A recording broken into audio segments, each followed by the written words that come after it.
The marriage auction was where young women went when society had finished pretending to pity them. They did not call it that, of course. No respectable house in London would have dared print such a thing on an invitation card. The card had said, "A private settlement assembly, a charitable evening for discreet family arrangements, a gathering for guardians, widowers, and gentlemen of serious intention." But every person standing in the candlelit back hall of Ashbourne House knew what it truly was. It was not charity, it was not kindness, it was not rescue, it was the place where ruined daughters were quietly transferred from one family's shame into another man's keeping.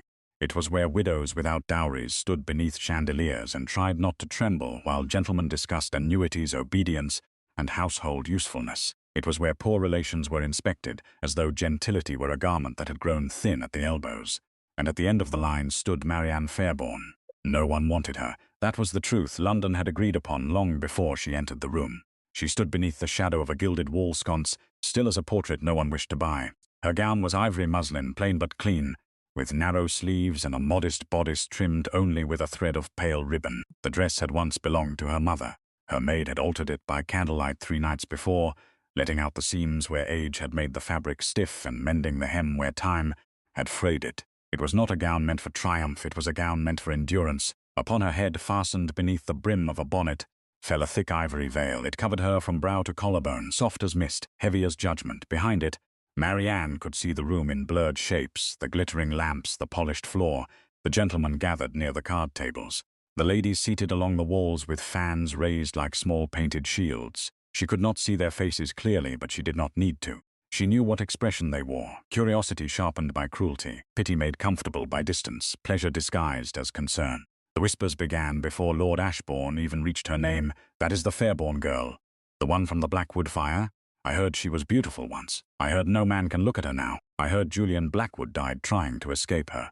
Marianne kept her chin level. She had learned 3 years ago that tears fed the cruel. A woman could weep from grief, from fear, from exhaustion, from the simple ache of being misunderstood. But society did not ask why she wept. It only watched. Then it remembered.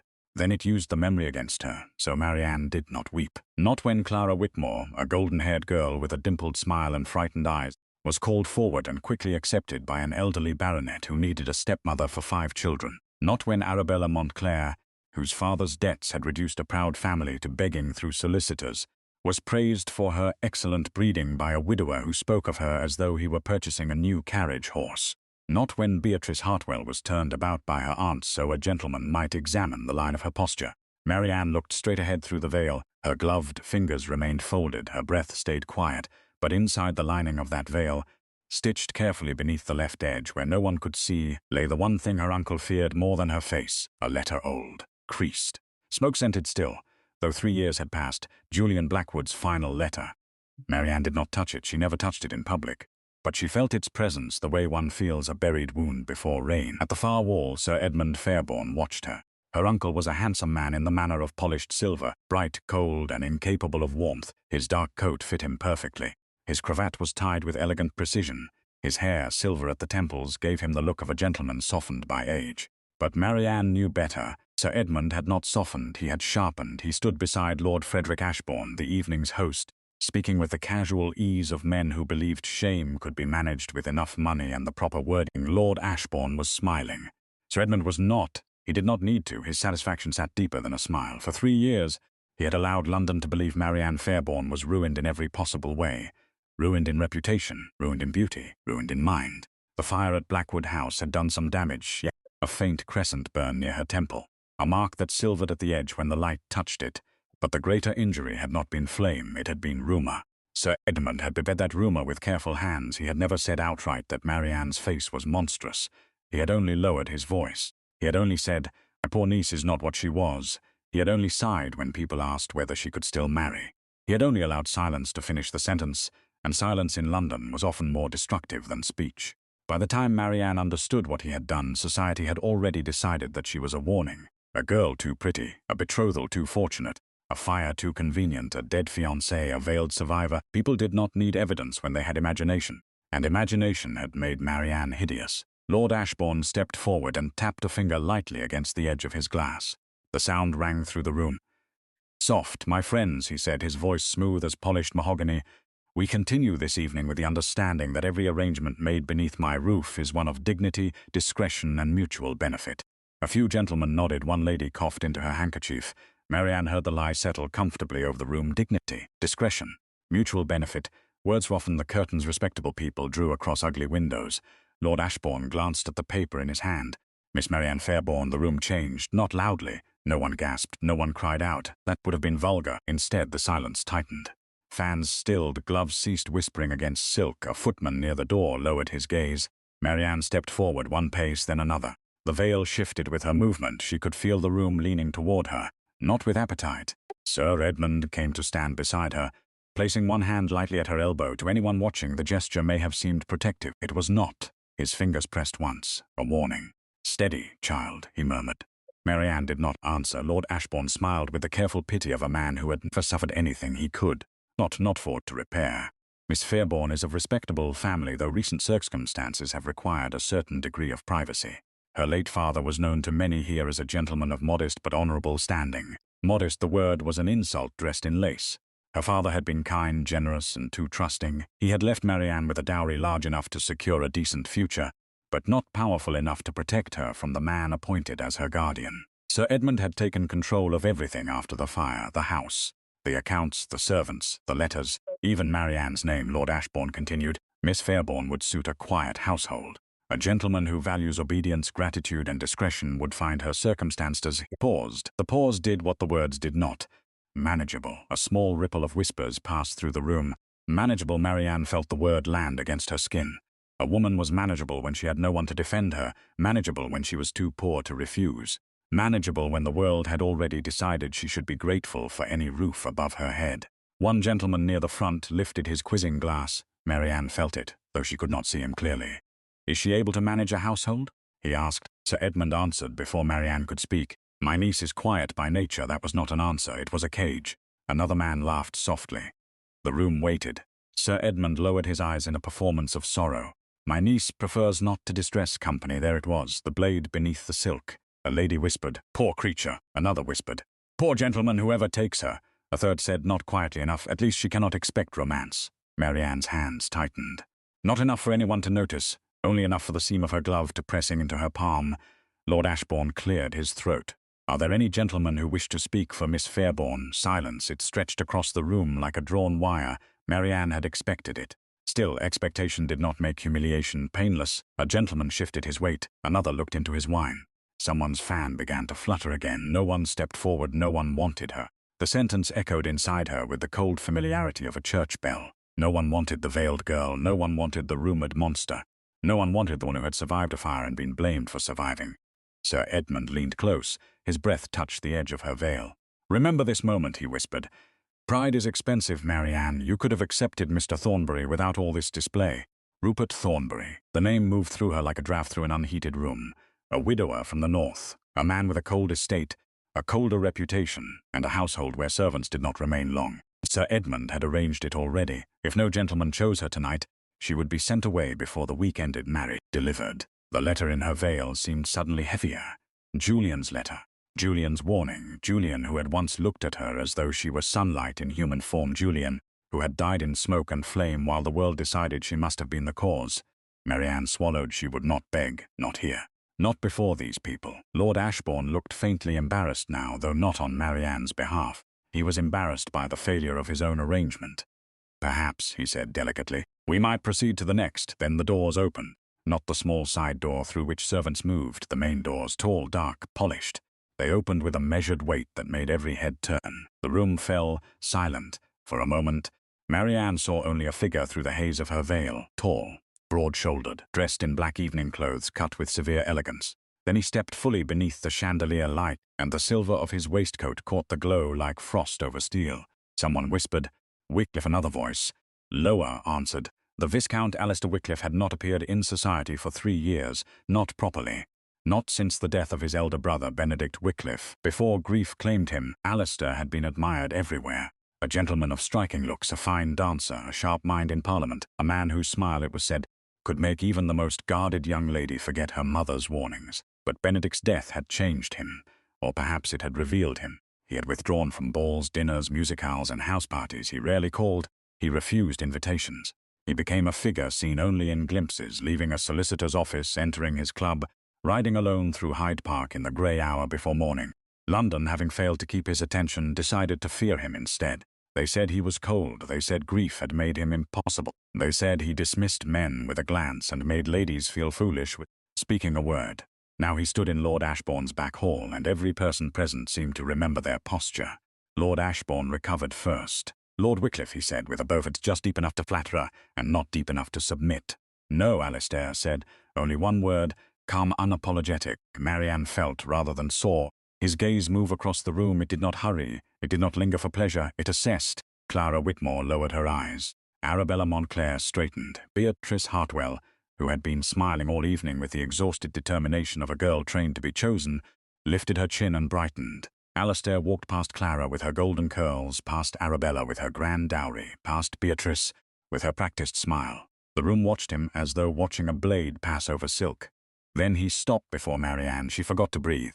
Through the veil she felt his gaze, not like the others, not crawling, not measuring, not recoiling before he had even seen her. His gaze was steady, and somehow more courteous than pity. Sir Edmund stepped forward quickly. "My lord," he said. With a smile Marianne had seen him use on creditors and magistrates. "You honour us with your interest, however." Alistair did not look at him. "Does Miss Fairborne speak?" The question struck the room strangely. A few heads turned. Sir Edmund blinked. "My niece is of a nervous position." Asked whether she speaks. Marianne's heart knocked once against her ribs. Sir Edmund's fingers tightened around his gloves. "She speaks when necessary." Alistair's attention remained on her name. In his voice sounded unfamiliar. "Not pretty, not pitiful, simple lord," she said. A murmur passed through the room. As though some had expected her voice to be ruined too, Alistair inclined his head slightly. "Are you here by consent?" The room grew sharper. Lord Ashbourne's smile thinned. Sir Edmund gave a soft laugh. "My lord, all ladies present are here under family guidance and with proper understanding." Alistair still did not look away from Marianne. "Miss Fairborne," Marianne knew the correct answer. "Yes, my lord." "Of course, my lord." "I am grateful, my lord. A woman in her position survived by making men comfortable." But something in the Viscount's stillness made lying feel more dangerous than truth, so she answered carefully. "I am here because the alternative was worse." The silence that followed was absolute. Even the candles seemed to quiet. Sir Edmund's face hardened. Lord Ashbourne inhaled as though preparing to rescue the evening from honesty. But before either could speak, Alistair said, "I see 2 words. No shock, no lecture, no demand that she soften the truth into something more convenient." Marianne's throat tightened, and she despised herself for it. Alistair turned at last to Lord Ashbourne. "What are the terms?" Lord Ashbourne hesitated. "The terms, my lord?" For Miss Fairborne. A woman near the wall dropped her fan. The small clatter cracked through the room. Sir Edmund stepped in, voice smooth again, though a strain had entered it. "My niece's dowry is modest at present, due to complications in the estate accounts. Her guardian arrangements are, of course, respectable." "I did not ask what she costs," Alistair said. The words landed with quiet force. Alistair continued, "I asked what must be done to remove her from this room." No one breathed. Marianne stared through the veil, unable to make sense of the shape before her. He had not asked to see her face. He had not asked whether the rumors were true. He had not asked if the burn was severe, if her mind was steady, if she could bear children, if she could play the pianoforte, if she would be grateful enough to disappear into a country house and trouble no one. He had asked what must be done to remove her from the room. Lord Ashbourne gave a careful laugh. "My dear Wycliffe, surely you would wish for a private inspection before making any declaration. Given Miss Fairborne's unfortunate—" "No." The word cut cleanly. Lord Ashbourne stopped. "You need not remove the veil," he said. "Not for me." Something inside her shifted. Not hope. Hope was too dangerous, but something near it. She had buried so deep she no longer recognized its movement. Sir Edmund's voice came low and urgent. "My lord, I must insist that you understand what you are accepting. My niece has lived in retirement for good reason. Society has not been kind, but society has not been entirely mistaken in its caution." Alistair turned his head then. Slowly, for the first time, he looked fully at Sir Edmund. The room seemed to lose warmth. "Careful," Alistair said. Sir Edmund's mouth closed. Alistair's voice remained quiet. "That is your niece." The sentence should not have mattered. It was plain. It was obvious. Yet Marianne felt it like a hand placed between her and a blow. Sir Edmund recovered, though a flush had risen along his cheekbones. "Of course!" Alistair looked back to Lord Ashbourne. "I shall take her." The room erupted. Not loudly at first. A gasp, a whisper, a chair leg scraping. Then the sound grew, lost all reason. He chose her, without seeing, the Fairborne girl. Marianne stood motionless. The words moved around her like birds startled from a black tree. I shall take her. No grand speech, no romance, no promise of love. Only a decision. A terrible, impossible decision that lifted her out of one danger and set her at the edge of another. Ashbourne clapped his hands once too brightly. Excellent. Excellent. A most generous arrangement. Naturally, papers must be drawn. Witnesses secured, settlements reviewed. My solicitor will call tomorrow morning, Alistair said. Sir Edmund's eyes narrowed. So sudden, my lord. And you do not wish to reconsider? No. Marianne felt Sir Edmund's anger turn toward her like a lantern in darkness. He had not expected this. He had brought her here to prove she was unwanted. He had meant for her humiliation to break the last of her resistance, so that when he sent her north to Rupert Thornbury she would go quietly. But Alistair Wycliffe had ruined the ending. For now. The Viscount stepped slightly closer. Not too close. Never improper. Only near enough that his voice reached Marianne without feeding the room. Miss Fairborne, he said, I will not pretend this evening has offered you kindness. Her breath caught. But if you accept my name, no one in this room will have claim over you again without answering to me. The veil hid her face. Thank heaven for it. Because for one dangerous second Marianne nearly broke. Not because he had offered love. He had not. Not because he had offered gentleness. She did not yet know if he possessed any. But he had offered a boundary between her and the world, and after 3 years of being handled, hidden, accused and arranged, even a cold boundary like, she lowered her head. I understand, my lord. That was not an answer. The faintest stir passed through the room. Marianne lifted her chin again. The letter in her veil rested against her temple. Julian's warning. Sir Edmund's threat. Rupert Thornbury's waiting carriage in some future she could almost feel breathing at her back. And before her, Viscount Alistair Wycliffe, cold but not cruel, not yet. I accept, she said. Sir Edmund exhaled sharply. Lord Ashbourne smiled as though he had arranged the match himself. The watchers whispered behind their fans, already preparing the story they would tell before midnight. The ugly duckling had been chosen. The most feared Viscount in London had taken the woman no gentleman wanted, and Marianne Fairborne, hidden behind ivory mist, understood with perfect clarity that her life had changed. But she did not yet know whether she had been saved, or carried into a danger far older than her own disgrace. A footman brought her cloak. Sir Edmund took it before she could, placing it around her shoulders with a care that fooled no one who truly knew him. As Alistair turned to speak briefly with Lord Ashbourne, Sir Edmund leaned close to Marianne's veil. His voice was soft enough for only her to hear. Do not mistake his choice for mercy, Marianne. She went still when he sees what you are, her uncle whispered. He will return you himself. Then he stepped back, his face composed once more. Across the room, Alistair Wycliffe looked toward her. Marianne could not see his expression clearly through the veil, but she felt the weight of his attention steady. Cold, unmoved by the storm he had just created. Outside Ashbourne House, London waited beneath a moonless sky. Carriages rolled over wet cobblestones, lanterns trembled in the fog, and Marianne Fairborne walked out of the marriage auction beside the man who had chosen her without seeing her face. No one wanted her. The Viscount chose her anyway, and somewhere beneath the ivory veil, Julian Blackwood's final letter rested against her skin like a secret waiting for fire. Rain began before the carriage reached Grosvenor Square. Not the wild kind of rain that announced itself with thunder and violence. This was a London rain, cold, patient, determined. It slid down the carriage windows in thin silver lines, turning the lamps outside into trembling golden smudges. The wheels moved over wet cobblestones with a steady, hollow rhythm, and every turn carried Marianne Fairborne farther from Ashbourne House, farther from the room where no one had wanted her, farther from Sir Edmund's satisfied cruelty, farther from the marriage auction that polite society had dressed in better words, and closer to the man who had chosen her. Across from her, Viscount Alistair Wycliffe sat in silence. He did not fill the carriage with false comfort.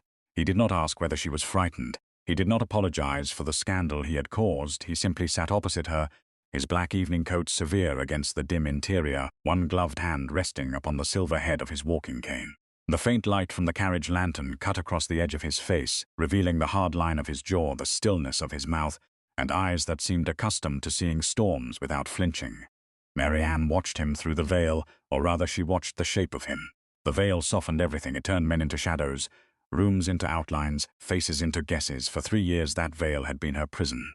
That evening, for the first time, it had also been her shield. You need not remove the veil, he had said. Not for me. Those words still troubled her more than the insults had. Cruelty was familiar. Cruelty had rules. Kindness, if that was what it had been, felt dangerous because she did not know what it wanted in return. The carriage turned sharply. Marianne's shoulder brushed the side panel. She steadied herself before Alistair could move. If he noticed, he gave no sign. Outside, London passed in fragments. A lamplighter hurrying beneath an umbrella, A flower girl crouched beneath an awning guarding the last of her wilted roses. A gentleman stepping over a puddle as though the street itself had offended him. A servant running behind a carriage, with a parcel held beneath his coat. Life continued, scandal or no scandal, auction or no auction. A woman could be sold beneath chandeliers, and London would still require its lamps lit on time. Marianne folded her hands tightly in her lap. Inside the lining of her veil, Julian Blackwood's against her temple. She could feel it there. Thin, hidden, feel it there. The last thing he had given her before the fire turned his name into a grave and hers into a warning. She had wanted to burn that letter once. Not because she hated him, never that, but because carrying the dead was heavy, and carrying proof no one would hear was heavier still. Yet every time she tried to destroy it, she remembered Julian's face. Never in death. She remembered him in the garden at Fairborne House, sunlight on his brown hair, his voice low with urgency. Marianne, if anything happens to me, you must keep this hidden. Do not show Edmund. Do not trust anyone who asks too quickly. Then the fire, the screaming, the smoke, the crash of falling glass. After that, the world had become Sir Edmund's version of events. Julian Blackwood had died. Marianne Fairborne had survived, and survival, when society wanted a villain, had made her guilty. The carriage slowed. Alistair finally spoke. His voice was calm, not gentle, not harsh, simply controlled. Marianne turned her veiled face toward him. My lord, his gaze lifted to her. After tonight you may hear a great deal about me. I have already heard a great deal. A faint pause. Most of it unfavorable, I imagine. Yes, the truth escaped before she could soften it. She expected annoyance instead. One corner of his mouth moved. Not quite bitterness. Good, then you will not be disappointed. Marianne did not know what to say to that. The carriage drew to a halt. A footman opened the door, and rain-cooled air entered at once. Before Marianne could gather her skirts, Alistair stepped down and turned back. He offered his hand. She looked at it. Black glove. Long fingers. A hand that had chosen her without seeing her face. For a moment she hesitated. Then she placed her gloved hand in his. His grip was firm. Not possessive, not soft. He helped her down as though she were neither burden nor curiosity, but a lady descending from a carriage. It was such a small courtesy, it nearly undid her. Wycliffe House stood before them, tall and dark against the rain.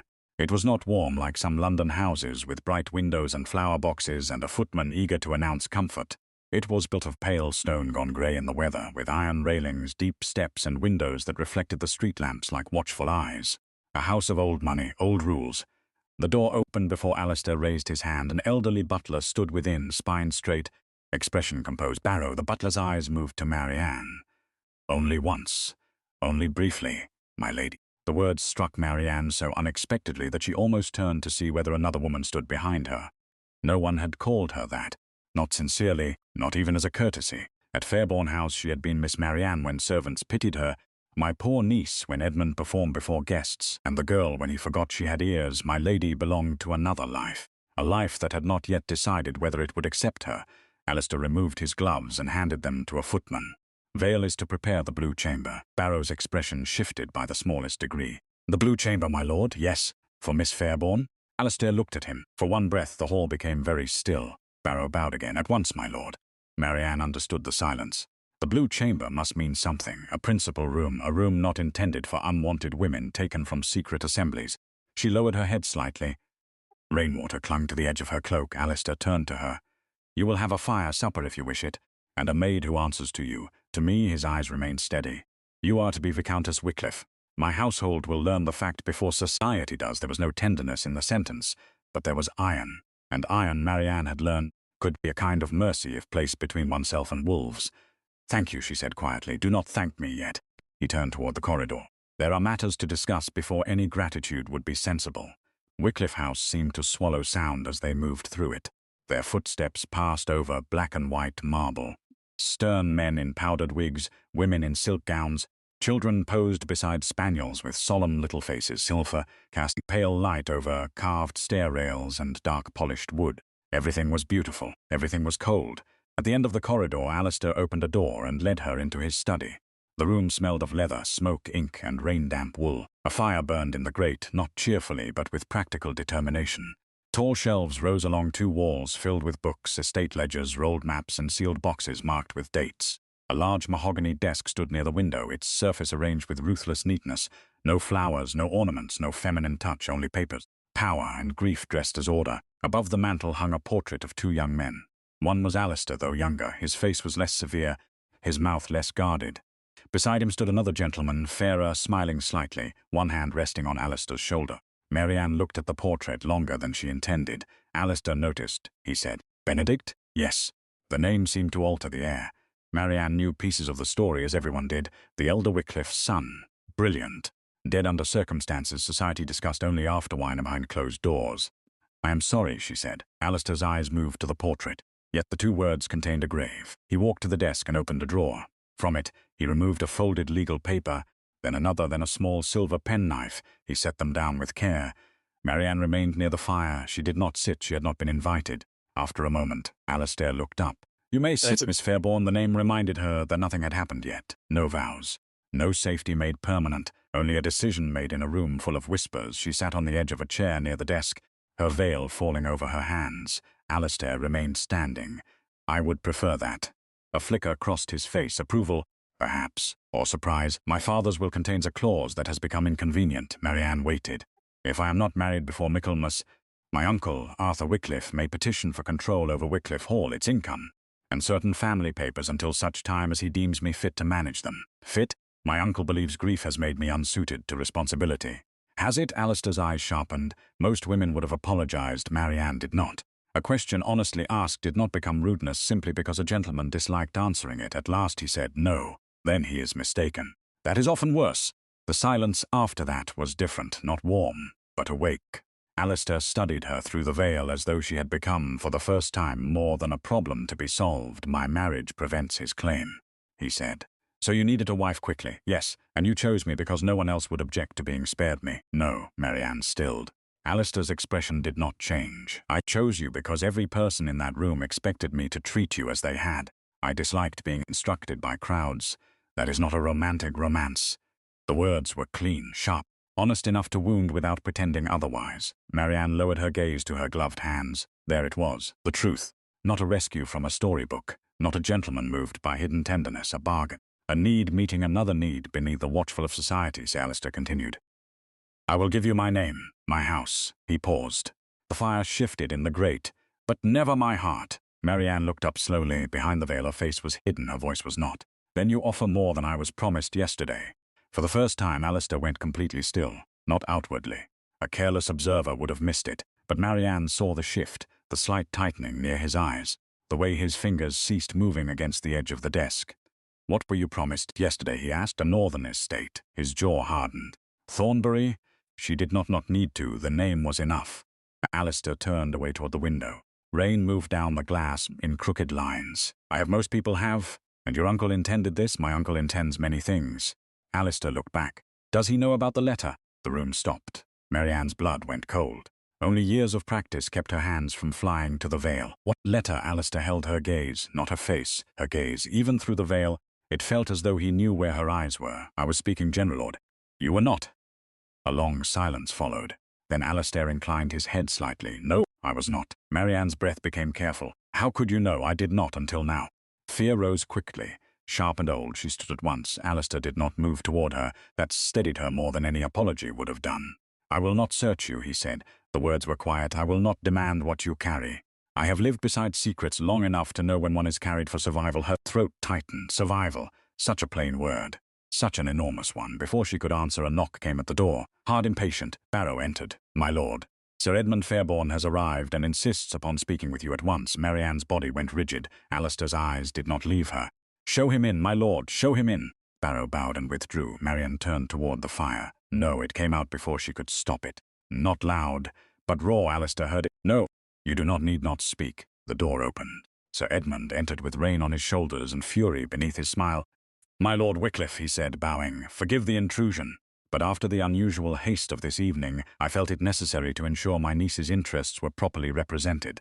"How devout." Sir Edmund's smile did not falter. "I have been her guardian since her father's death, so I understand. And as her guardian, I must advise caution. Miss Fairborne's situation is delicate. Before settlements are signed, before public announcements are made, I strongly recommend that you examine the matter fully." Alistair stood behind his desk. "Meaning?" Sir Edmund glanced toward Marianne. The look touched her like dirt. "My lord, a gentleman of your standing should not be expected to proceed without knowing precisely what he is receiving."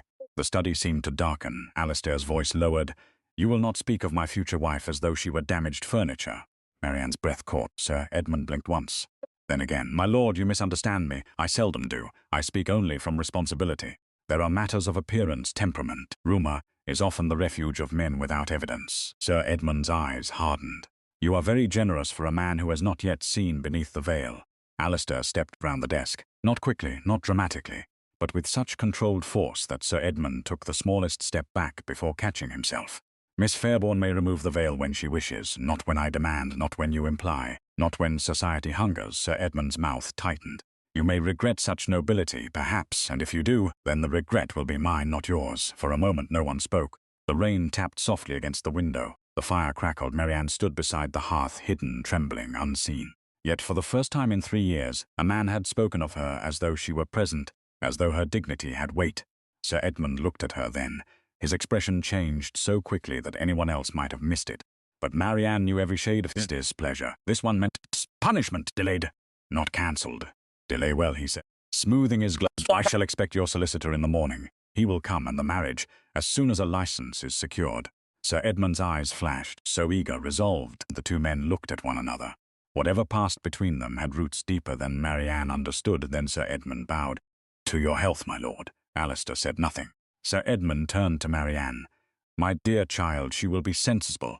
The words carried a warning. Then he left. The door closed behind Severals. Neither Marianne nor Alistair moved. At last, Alistair spoke. He frightens you. Marianne laughed once, a small broken sound without humour. My lord, there are men who frighten by shouting. Sir Edmund discovered long ago that quiet threats last longer. Alistair's face became unreadable. He will not enter this house again without my permission. She wanted to believe him. That was the danger. She wanted it so badly that she almost hated him for offering it. Why, she asked. Why what? Why defend me so fiercely when you do not love me? He looked at her for a long moment, then he said, because love is not required for decency. The answer struck deeper than any compliment could have. Marianne turned away before her composure failed. Alistair crossed to the bell and rang once. When Barrow appeared, he said, send Mrs. Vale to take Miss Fairborne to the Blue Chamber. Inform the household that Miss Fairborne is to be treated with respect due to my future wife. Yes, my lord. And Barrow, the butler, paused. No one comments on the veil. Of course, my lord. Marianne followed Mrs. Vale upstairs a few minutes later. The house rose around her in polished darkness and quiet discipline.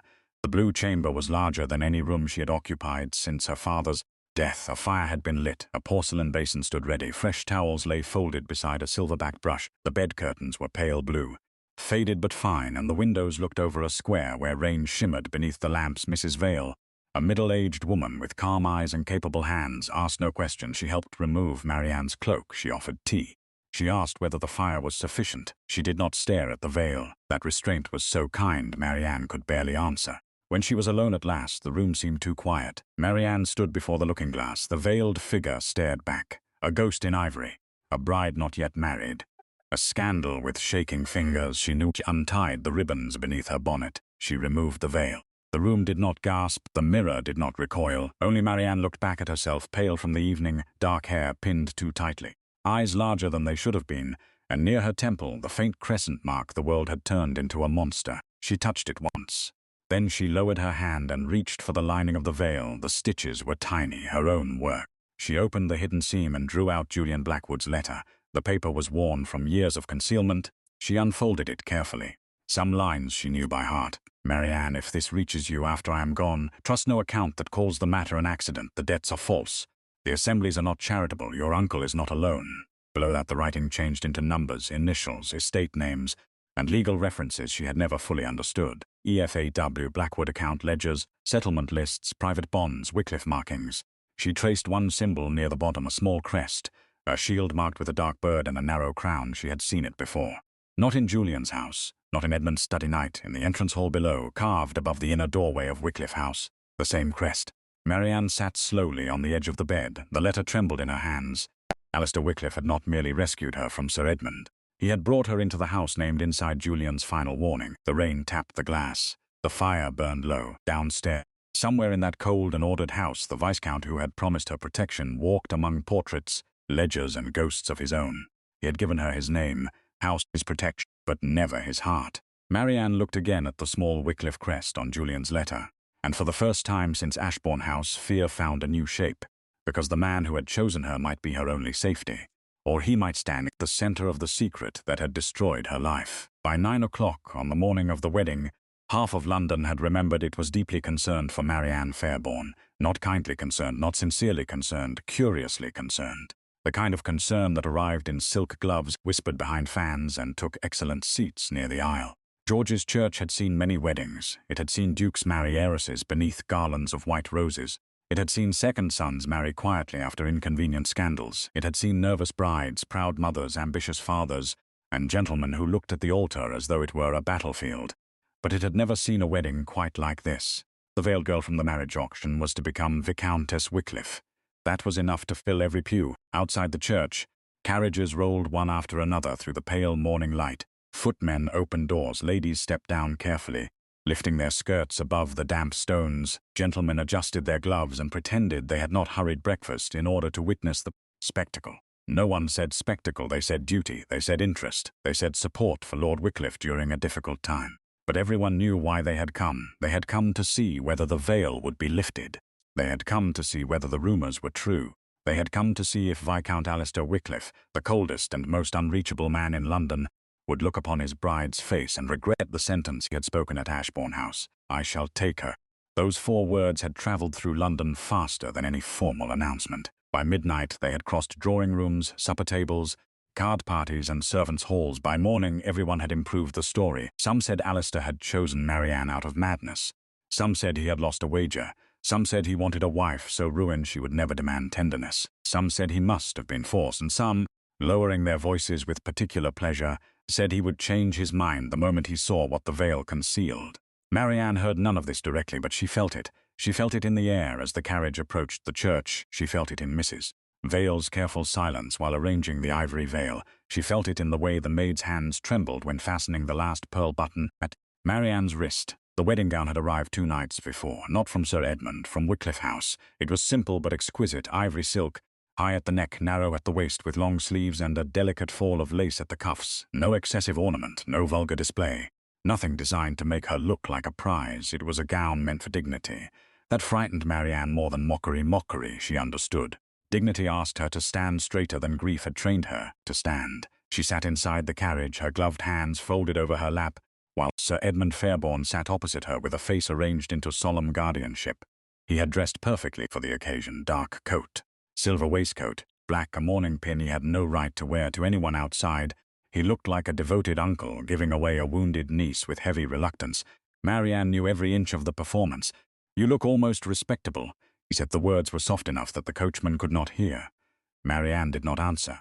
Sir Edmund looked toward the church as the carriage slowed. There is still time to be sensible. Her fingers tightened.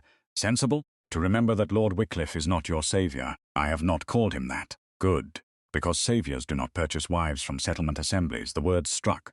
Not because they were false. Because they contained just enough truth to wound. Alistair had not courted her. He had not loved her. He had not chosen her because he had seen some hidden beauty of soul beneath her silence. He had needed a wife. She had needed escape. That was the bargain. Yet he had defended her. He had forbidden his servants to stare. He had given her the blue chamber. He had stood before Sir Edmund and said, "You will not speak of my future wife as though she were damaged furniture."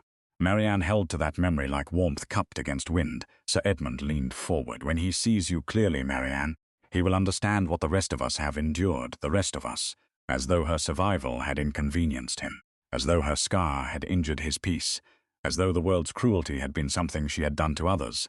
The carriage stopped. For one moment no one moved. Then Sir Edmund looked through the window and his expression shifted. Not much. Enough. Marianne followed his gaze through the blur of her veil. The church steps were crowded. Not openly. No proper person would appear eager. They stood in polite clusters, turning at intervals, pretending conversation while watching the carriage door, waiting, always waiting. Sir Edmund exhaled. "I fear I am too unwell to escort you properly." Marianne turned her veiled face toward him. His expression was grave. His eyes were satisfied. "Your sudden weakness, the strain of recent events." Of course, he would not walk her down the aisle. Not because he was ashamed, because he wanted her to walk alone. He wanted the entire church to see that no man of her blood would claim her with honor. He wanted her entrance to be another humiliation. The footman opened the carriage door. Cold air entered. Marianne remained seated for one heartbeat longer. Then another. She would not beg him. She would not ask him to perform kindness he did not possess. So she gathered her skirts and stepped down alone. The murmur began at once. It moved through the crowd like wind passing across dry leaves. The veil. The Fairborne girl. Marianne placed one hand on the side of the carriage and steadied herself. The church doors stood open. Beyond them waited candlelight, polished pews, curious faces, and a man who had promised her protection but not love. She took one step, then stopped. A gentleman stood at the foot of the steps. He was tall, with military posture, sun-browned skin, and dark hair touched by early silver near the temples. His uniform was not, yet something in his bearing marked him as a soldier, even in civilian clothes. He bowed. "Miss Fairborne." Marianne hesitated. "Sir?" "Captain Sebastian Ravenshaw. Lord Wycliffe sent me." Her breath caught. Captain Ravenshaw extended his arm. "He thought you might prefer not to enter alone." The veil hid her face. It could not hide the way her body went still. Across the carriage, Sir Edmund's mouth tightened. Marianne saw it, so did Captain Ravenshaw. The captain's expression did not change, but his arm remained steady, offered without impatience. Marianne placed her hand lightly upon it. "Thank you, Captain. It is my honor, not duty, not burden, honor." The word carried her up the steps. Inside, the church was full, not crowded enough to be vulgar, just full enough to be cruel. Every pew seemed occupied by someone who had once pitied her, condemned her, forgotten her, or waited to be entertained by her disgrace. Lady Rosamond St. Clair sat in the second pew, her fan raised, though the church was cool. Cressida Bellamy leaned toward her cousin, eyes bright with expectation. Lord Frederick Ashbourne stood near the side aisle, polished and composed, as though the wedding had no connection to the arrangement he had hosted. And near the front, on the groom's side, sat a man Marianne had seen only once before from a distance, Arthur Wycliffe, Alistair's uncle. He had pale hair, sharp eyes, and the satisfied stillness of a man who never entered a room without calculating its weaknesses. When Marianne passed, Arthur watched her veil. Not her posture, not her hands, the veil, as though it were a locked box he intended to open. At the altar stood Alistair Wycliffe, black coat, white cravat, silver waistcoat, still as a man carved from winter, but when Marianne entered, his head turned. He did not look past her to Sir Edmund. He did not search for explanation. His gaze went first to her hand resting on Captain Ravenshaw's arm, then to her face beneath the veil, then, briefly, to Sir Edmund entering behind her with a performance of frailty. Something cold moved through Alistair's expression. Not surprise. Recognition. He understood at once. Sir Edmund had meant for her to come alone, and Alistair had prevented it. Marianne did not know why that knowledge made her throat ache. Captain Ravenshaw guided her to the altar and placed her hand in Alistair's. No one gasped, but the silence sharpened. Alice's gloved fingers closed around hers, warm through the fabric, steady. "Are you well?" The priest was preparing his book. The congregation was watching. Still, the question reached her alone. "I am standing," she whispered. "That was not my question." "No," she said after a moment, "but it is my answer." A pause, then Alistair's thumb, so briefly no one else could see, pressed once against the side of her. Not affection, not yet, but acknowledgement. "I heard you." That small pressure nearly broke her more than any vow could have. The ceremony began. "Dearly beloved," the familiar words rose into the rafters. Marianne listened as though from underwater. Marriage had always been spoken of as a woman's destination, a safe harbor if she was fortunate, a duty if she was obedient, a rescue if she was poor, a transaction if she had nothing else left. For Marianne, standing beneath the veil beside Viscount Wycliffe, marriage felt like a door opening into a house she could not see. There might be shelter inside. There might be darkness, there might be both. The priest spoke of honor, of fidelity, of comfort. Marianne nearly looked toward Alistair at that word. Comfort. Would there be comfort between them? His house, his protection, but never his heart. She had repeated the sentence so often in 2 days that it had become almost prayer-like in its severity. Never his heart. Perhaps that was safer. A heart once offered could be withdrawn. Protection was a wall. Love was a window someone could break. When the priest asked whether anyone knew the cause why they should not be joined, the church seemed to hold its breath. Marianne felt it. The hunger. The hope that someone might rise and make the morning even more scandalous. No one did. Not Sir Edmund, not Arthur Wycliffe, not Lord Ashbourne. Their silence did not comfort her, it warned her. Men like that did not surrender. They merely waited for better timing. The vows came. Alistair spoke first. His voice was low, controlled, carrying through the church without effort. He did not sound like a bridegroom overwhelmed by happiness. He sounded like a man signing an oath he intended to keep. When it was Marianne's turn, her voice trembled only once. On the word obey, she hated that word, not because she believed herself above duty, but because she had seen obedience used as a chain and called virtue by the men who held it still. She spoke it, not to Sir Edmund, not to society, not even entirely to Alistair. She spoke it to survive the moment and reach whatever waited beyond it. The ring was placed upon her finger. A simple gold band, cool at first, then warming slowly against her skin. The priest closed the book. And then came the moment that everyone had truly come to witness. "You may kiss the bride." The church changed. It was not movement exactly. It was an inclination. A collective lean. Fans paused, gloved hands tightened, a silk sleeve rustled. Even the men who had pretended boredom lifted their eyes. The veil hung between Marianne and the world, between Marianne and Alistair, between truth and rumour. Her heart began to beat too quickly. This was his right now. That was what the law would say. That was what society expected. A husband could lift his wife's veil. A husband could look. A husband could claim the privilege of knowing what everyone else had been denied. Marianne stood perfectly still. Alistair turned toward her. Through the ivory blur, she could not read his expression, but she saw his hand rise. Slowly, the church stopped breathing. His fingers hovered near the edge of the veil. Marianne's body locked itself against flinching. She would not shame him by shrinking. She would not shame herself by pleading. Then his hand paused. He leaned close enough that only she could hear. "Do you wish to be seen?" The question entered her like light through a cracked door. No one had asked her that, not in 3 years. They had asked what happened, what she looked like, whether she regretted it, whether she remembered the fire, whether she had truly loved Julian, whether she understood how difficult her situation had become for her family. But no one had asked whether she wished to be seen. Her lips parted.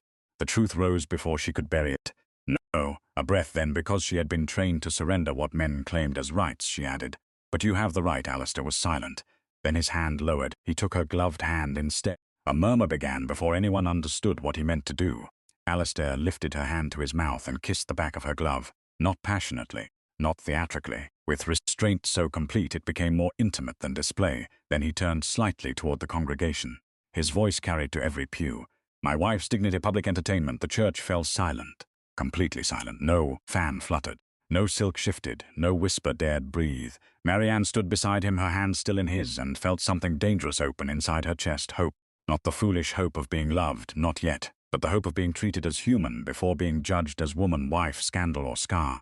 It terrified her, because cruelty had never asked her to trust it. Kindness did. Alistair placed her hand upon his arm. The ceremony ended. The organ began, the guests rose, and Marianne walked back down the aisle, not as the Fairborne girl from the fire, not as the ugly duckling from the settlement assembly, but as Viscountess Wycliffe, veiled still, unseen still, yet somehow less dim. The whispers returned as they reached the church doors. They were quieter now, more confused. Some were angry. People did not like being denied a humiliation they had dressed up as concern. Outside, pale sunlight broke through the clouds for one brief moment, touching the wet stone steps. Captain Ravenshaw stood near the carriage. Mrs. Vale waited beside a footman, eyes lowered, face calm. Sir Edmund emerged from the church behind them, his expression carefully arranged. But Marianne knew him. She saw the fury beneath the control. Alistair helped her into the carriage himself. Before he joined her, he turned to speak with the priest and Captain Ravenshaw. For the first time that morning, Marianne was alone inside the carriage, or nearly alone. A shadow passed near the open door. Arthur Wycliffe stood just beyond it, speaking to Sir Edmund in a tone low enough that most would miss it. Marianne did not. The veil hid her face. It did not dull her hearing. Arthur said, "If her face will not ruin him, the letter will." Sir Edmund's reply was colder than rain. "Then we must make certain she never uses it." Marianne's hand flew to the edge of her veil inside the lining. Julian Blackwood's letter lay hidden against her temple. The carriage door opened wider. Alistair stepped in. Arthur moved away at once, smiling as though he had merely admired the weather. Alistair sat opposite Marianne. The door closed. The carriage began to move. For a while, neither spoke. London rolled past the windows, bright and blurred after rain. Church bells rang behind them. Marianne sat with her gloved hands folded tightly, the gold ring unfamiliar on her finger. At last, Alistair said, "You heard something." It was not a question. She turned her veiled face toward him. "My lord, you went still when my uncle approached." Marianne's heart beat once. Hard. He spoke with Sir Edmund. Alistair's eyes sharpened. "What did he say?" Marianne touched the veil lightly. Not enough to reveal the hidden seam, only enough to feel the letter's presence. "If her face will not ruin him," she whispered, "the letter will." The carriage seemed suddenly colder. Alistair did not move, but something in him changed, like a locked door becoming visible in a wall. "What letter?" he asked. Marianne looked at him through the veil. Her husband, her protector, a stranger bound to her by law. A man whose family crest marked Julian's final warning. She wanted to tell him. She wanted to trust him. But trust was not born in a church simply because vows had been spoken. So she said only, "One I have carried longer than I have carried your name." Alistair watched her for a long moment. Then he leaned back, his face unreadable. "I will not force it from you." Her breath trembled. "But others may try." "Yes," he said. And after a pause, "Then they will have to come through me." The words should not have moved her. They were not tender, they were not love, they were protection, nothing more. Yet Marianne turned her face toward the rain-bright window because the veil could hide many things, but not the dangerous softness beginning in her heart. That morning, London had come to see the monster beneath the ivory veil. Instead, it saw a husband refuse to lift it. The veil remained, the mystery deepened, and somewhere between the church bells and the carriage wheels, Marianne Fairborne Wycliffe began to understand that being unseen was not the same as being alone. Wycliffe Hall stood beneath a sky the color of old pewter. The carriage approached it at dusk, rolling between two rows of ancient elms whose black branches clawed at the fading light.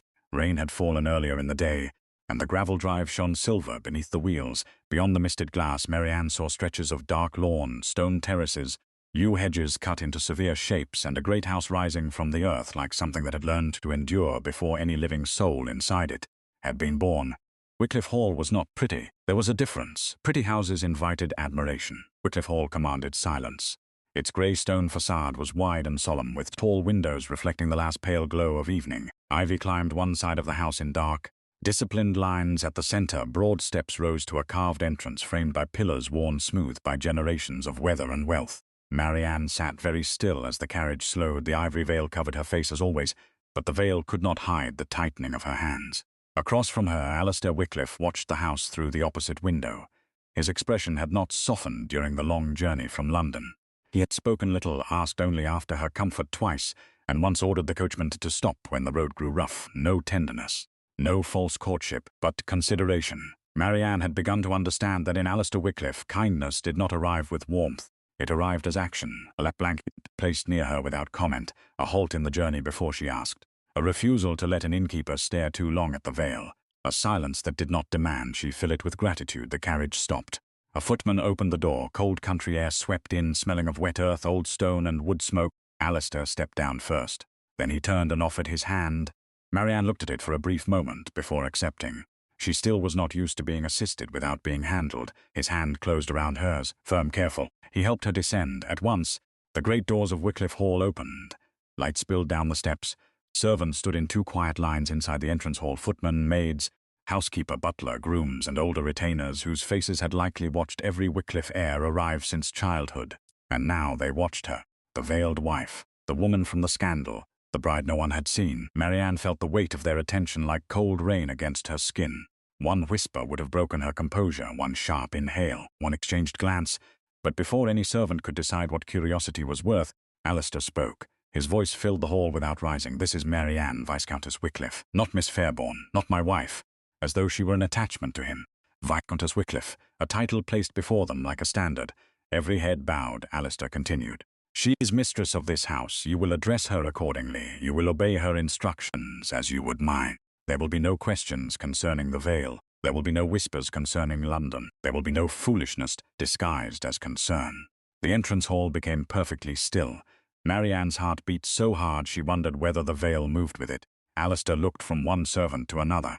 "If anyone finds these expectations difficult, Barrow will arrange references by morning." No one moved. Then the housekeeper stepped forward. She was a dignified woman of perhaps 50, dressed in black silk with a ring of keys at her waist. Her grey hair was parted severely, but her eyes were intelligent rather than cruel, and curtsied. "I am Mrs. Vale. Welcome to Wycliffe Hall." Mrs. Vale had travelled ahead from London to prepare the house. Her voice carried no pity, no fear, no curiosity. Only proper respect. Marianne swallowed. "Thank you, Mrs. Vale." The sound of her own new title still felt strange. "My lady, Viscountess wife." All of it had happened so quickly that a part of her still stood in Ashbourne House, unwanted beneath chandeliers. But here at least no one laughed. Alistair turned to her. "A little." That was a lie. She was exhausted in the bones. He seemed to know it. "Mrs. Vale will show you to your room. Supper may be sent up if you prefer not to dine." The offer surprised her. At Fairborne House, preference had been treated as arrogance. Here he gave it to her plainly. "I would prefer to dine," she said after a moment. Something moved in his eyes. "As you wish." He bowed slightly. Not deeply, but enough for the servants to see it. Then he walked away toward a corridor lined with portraits, leaving Marianne standing beneath the eyes of the household he had just placed under her authority. Mrs. Vale stepped beside her. "Wait, my lady."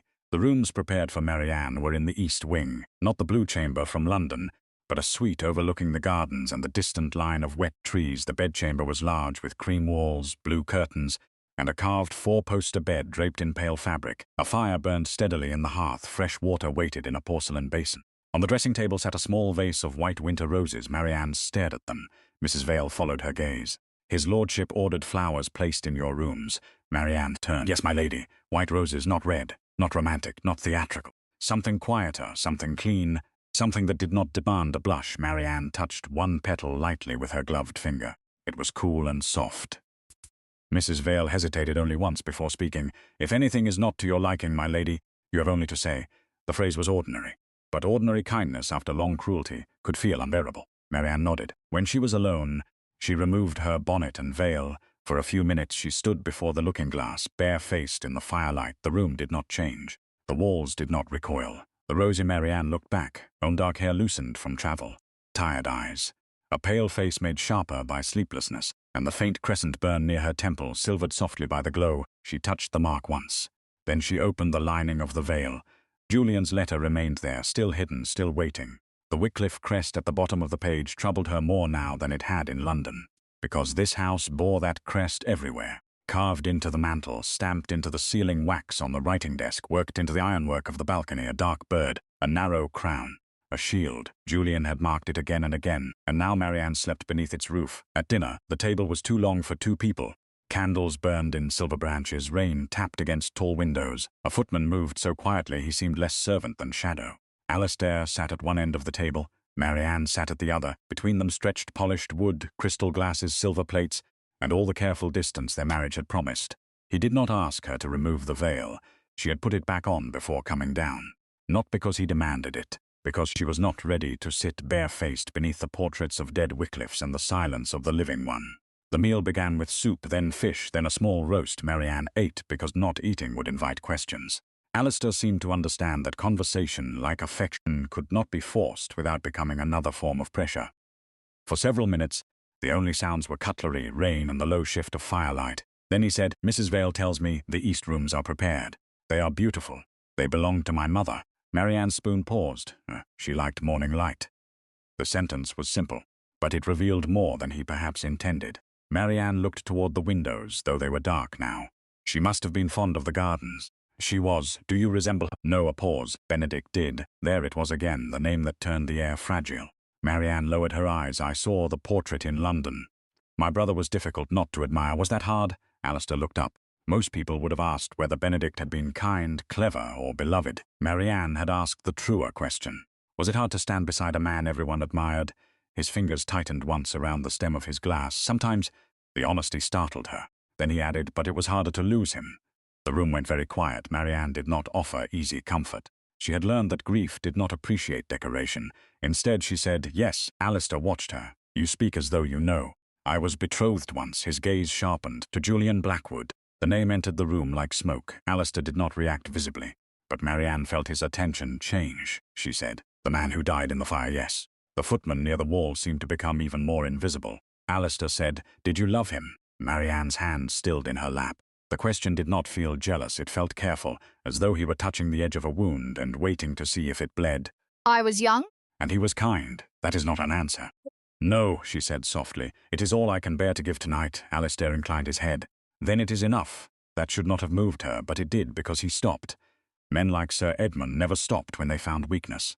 They pressed until the weakness became obedience. Alistair let silence return. After dinner, Marianne asked for the household accounts. "Mrs. Vale blinked only once. "If it is not inconvenient." "No, my lady." A quarter hour later, ledgers were brought to the small morning room near Marianne's suite. She had asked for them because sleep felt impossible. Also because numbers had never lied to her unless a person first forced them to. At Fairborne House, before Sir Edmund reduced her world to veils and locked doors, Marianne had helped her father with tenant receipts, household bills. She had learned early that an estate did not run on titles, it ran on ink, rent, seed, repairs, wages, honesty, and sometimes dishonesty hid most comfortably in columns that gentlemen assumed women would not read. The Wycliffe ledgers were neat, too neat. By midnight, Marianne had found 3 irregularities. By 1, she had found 7. By 2, she sat forward, her fatigue forgotten. A widow named Mrs. Harriet Bellamy had been marked in arrears for 2 quarters on a cottage near the south boundary. But attached to the page was a receipt showing payment received, signed, filed, ignored. Another tenant, Mr. Pritchard, had been charged twice for repairs to a roof the estate should have covered. A third account showed a transfer marked as debt adjustment, with initials in the margin. A.W. Marianne stared at those initials. Arthur Wycliffe. Or perhaps she only feared so. Her fingers went cold. She pulled Julian's letter from the veil. There, among the coded entries, was another line, A.W.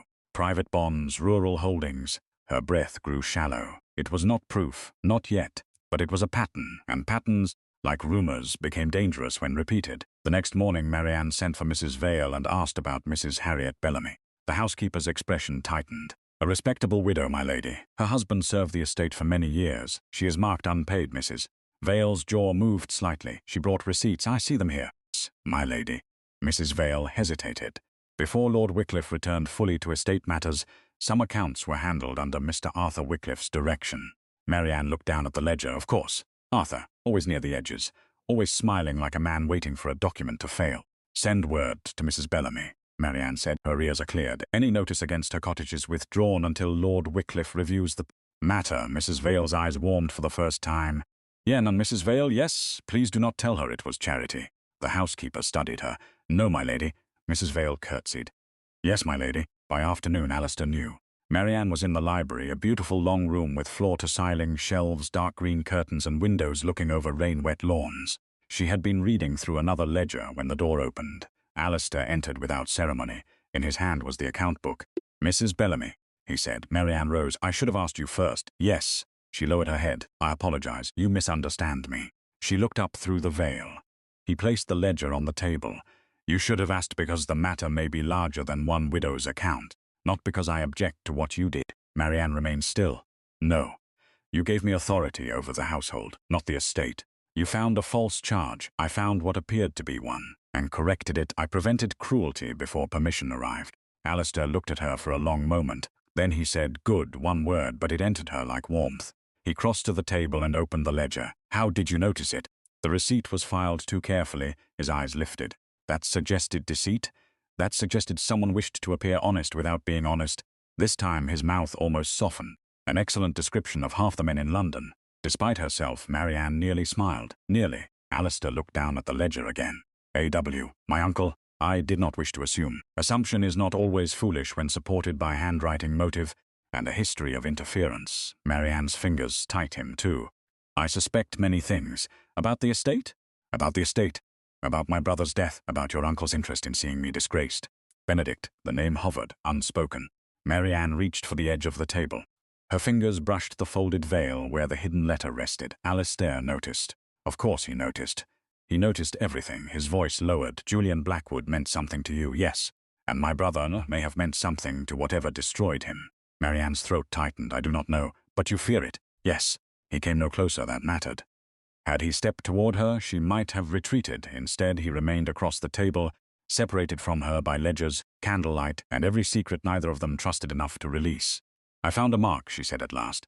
In the letter. She looked up sharply. He held her gaze. I told you I would not force it from you. I did not say I had forgotten it existed.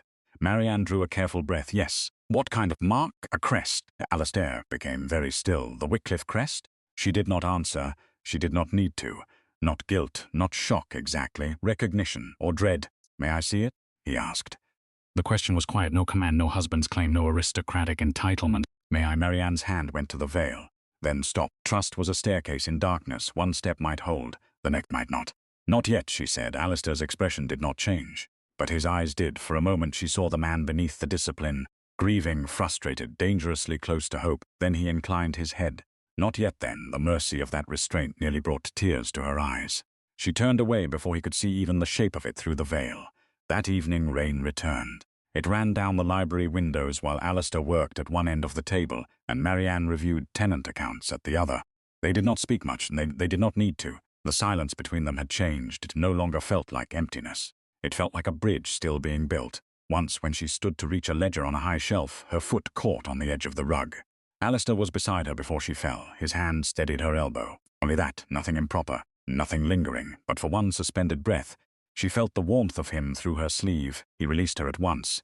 Forgive me. There is nothing to forgive. Their eyes met through the veil. The fire shifted. The moment passed, but not completely. Later, when Marianne returned to her rooms, she found a cup of tea waiting outside her door. No note, no explanation, only tea, still warm, and a small plate of bread and honey. She looked down the corridor. No one was there, but she knew. Alistair did not offer comfort with words. He left it where she might find it and decide for herself whether to accept. Marianne carried the tray inside. She drank the tea beside the fire with Julian's letter open on her lap. The Wycliffe crest stared back at her from the bottom of the page. This time, She did not only feel fear, she felt the beginning of resolve, because Wycliffe Hall was not merely a house of ghosts, it was a house of records. Ledgers, letters, locked drawers, old grief, and somewhere inside it Marianne was certain lay the reason Julian Blackwood had died, the reason Benedict Wycliffe had never returned to expose what he knew, and the reason Edmund Fairborne feared a veiled woman more than any gentleman in London understood. Near midnight, in another wing of the house, Alistair stood alone in Benedict's old study. The room had been locked for years. Dust lay thinly over the desk, the curtains were drawn, the air smelled of paper and time. He held a key he had not used since the week after his brother's burial. For a long while he did nothing. Then he opened the lower drawer. Inside were old notebooks, sealed correspondence, estate memoranda, and a narrow leather ledger marked with Benedict's hand. Alistair opened it. Page after page carried careful notes, debt, irregularities, private bond, settlement names, initials, new FA, and at the corner of one page, drawn small but unmistakable, was the same processed version of the Marianne had described. A dark bird, a narrow crown, a shield. Alistair stared at it. The candle beside him burned low. For 3 years, he had believed Benedict's death was a family tragedy wrapped in unanswered questions. Now, in the silence of the old study, he understood something far worse. His brother had been investigating the same darkness that had swallowed Marianne Fairborne's life, and the woman London called ugly, ruined, and unwanted had carried part of the truth beneath her veil all along. Down the corridor in the east wing, Marianne slept uneasily beside the hidden letter, and in Benedict's study, Alistair Wycliffe closed his hand over the ledger and whispered to the dead, "What did you find?" The house gave no answer. Only the rain replied against the glass. The veil remained, the secrets deepened, and beneath the cold stone roof of Wycliffe Hall, 2 wounded lives began quietly and dangerously to move toward the same truth. By morning, Wycliffe Hall had learned to breathe differently around its new mistress, not warmly, not yet. Old houses did not become homes in a week, but the corridors no longer seemed quite so determined to echo every lonely step Marianne took. The servants bowed with less uncertainty. Mrs. Vale entered her rooms without that first careful pause of someone afraid of causing offense. Even the footmen in the dining room had stopped staring at the veil as though it were a covered portrait waiting to be unveiled. The veil remained, but something around it had changed. At Fairborne House, the veil had made Marianne smaller. At Wycliffe Hall, under Alistair's command, it had become a boundary no one dared cross. That difference unsettled her more than cruelty ever had. Cruelty was simple. It declared itself. It struck, and one learned to flinch. Protection was more dangerous, because it invited the wounded heart to lift its head, and Marianne did not yet know whether she could survive hope. The rain had stopped during the night, leaving the grounds washed and shining beneath a pale morning sky. From the east window of her chamber, she could see the garden stretching away in disciplined lines, box hedges dark with moisture, bare rose arches, gravel walks, and beyond them the grey sweep of distant fields. She stood before the glass while Mrs. Vale fastened the buttons of her morning gown. The dress was soft dove grey wool, high-necked and modest, narrow sleeves and a small line of pearl buttons. It was one of the new gowns Alistair had ordered without ceremony through his London dressmaker, not extravagant, not decorative in the way society liked to decorate women it meant to display, but well-made, respectable, suitable for a viscountess. Marianne had tried to object when the gowns arrived. Alistair had only said, "My wife will not be dressed as though my house is ashamed of her." Then he had walked away before she could thank him. That was his way. Give, protect, withdraw. As though tenderness were a room he refused to enter. Even while standing at the door, Mrs. Vale lifted the veil from the dressing table. "Will you wear it today, my lady?" Marianne looked at the ivory fabric. For a moment she imagined saying no. She imagined walking down to breakfast barefaced, with the crescent scar near her temple visible in the morning light. She imagined the servants seeing it and realizing the monster London had, but courage, like grief, did not always obey the clock. "Yes," she said softly. Today, Mrs. Vale did not argue. She settled the veil over Marianne's hair and fastened it with quiet care. The hidden letter rested inside the lining. Julian's last warning. Her oldest fear, her only proof. When Marianne entered the breakfast room, Alistair was already there. He stood by the sideboard with a letter in his hand, dressed in dark morning clothes, his hair still slightly damp as though he had been out early. The sight of him beside the window, outlined by clean grey light, made her pause. He looked less like the cold Viscount London feared and more like a man who had slept badly for many years. There was a difference. "Good morning," he said. "My lord." His eyes touched the veil, then moved away, never lingering, never demanding. "I have sent riders to 2 estate offices," he said. "There are account books missing from the years before Benedict died." Marianne's pulse tightened at his brother's name. Missing? Misfilled, if one wishes to be charitable. "Do you?" "No." She sat. A footman poured tea. The domestic normality of it seemed almost absurd. Toast, butter, silver pot, folded napkins, and beneath it all, dead men, forged debts. coded letters and the steady approach of danger. When the servant withdrew, Alistair placed a leather notebook on the table. It was small, dark, worn at the corners. I opened Benedict's study last night. Marianne's hand tightened around her cup. He noticed, of course he did. Alistair noticed everything. There was a mark in his ledger, he continued. The crest you described. She did not speak. Not the public Wycliffe crest used on formal seals, he said. A private cipher. One Benedict and I used as boys when we wrote foolish notes to each other and imagined ourselves spies. For one brief second, grief softened his voice, then discipline returned. No one outside the family should have known it. Marianne lowered her cup. Julian knew it. Yes, the words sat between them like a door neither had yet opened. Alistair did not push the notebook toward her. He did not demand the letter. He only rested his hand on the cover and said, I have lived beside secrets long enough to know when one is carried for survival. Marianne remembered him saying nearly the same words in London. Back then she had feared he meant to trap her with gentleness. Now she feared he might be the only person who could understand the burden without taking it from her by force. Alistair looked at her through the veil. When you are ready, Marianne. Not Miss Fairborne, not Viscountess. Marianne. Her name in his voice was not soft exactly, but it was careful, and carefulness after years of being handled felt dangerously close to tenderness. She stood. For a moment she could not move her fingers. Then she reached beneath the left edge of the veil and found the hidden seam. Alistair rose at once, not to stop her, not to help, simply because the moment deserved standing. Marianne drew out Julian Blackwood's letter. The paper was thin from years of unfolding and refolding, its edges darkened by smoke, its creases worn almost white. She held it in both hands, and for a breath she was no longer in Wycliffe Hall. She was back in the garden at Fairborne House, Julian's anxious face, his voice low, his fingers pressing the letter her palm. If anything happens to me, keep this hidden, then flame, smoke, screams, and a world that loved gossip more than truth. Marianne placed the letter on the table. Alistair did not touch it immediately. That restraint nearly undid her. Most men would have snatched proof from a woman and called it reason. He waited until she gave a small nod. Only then did he unfold it. His face did not change as he read, but Marianne watched his hands. They tightened once, then again. By the time his eyes reached the initials near the middle of the page, the knuckles beneath his skin had gone pale. E.F., he said. Edmund Fairborne, Arthur Wycliffe, F.A. Frederick Ashbourne. The name turned the room colder. Ashbourne, the polished host of the so-called settlement assembly, the man who had smiled while women were traded beneath his roof. Alistair read on. Private bonds, settlement lists, widowed false arrears. He looked up. This is not one crime. No, it is a system. Marianne's throat tightened. Yes, he returned to the paper. Julian wrote of forged debts. He believed my uncle was pressing families into ruin. Not openly, never openly. A false loan here, an estate account altered there. A widow told her husband had owed more than he did. A daughter's dowry suddenly tangled in legal confusion. Alistair's eyes darkened. And then Ashbourne offered a private assembly. A solution, Marianne said bitterly. She looked down. They called it discretion. They always do. The anger in his voice was quiet. That made it more dangerous. Julian said some gentlemen paid to clear the debts of desperate families in exchange for marriage that were not truly free. Some guardians profited. Some widowers received young wives with no power to refuse.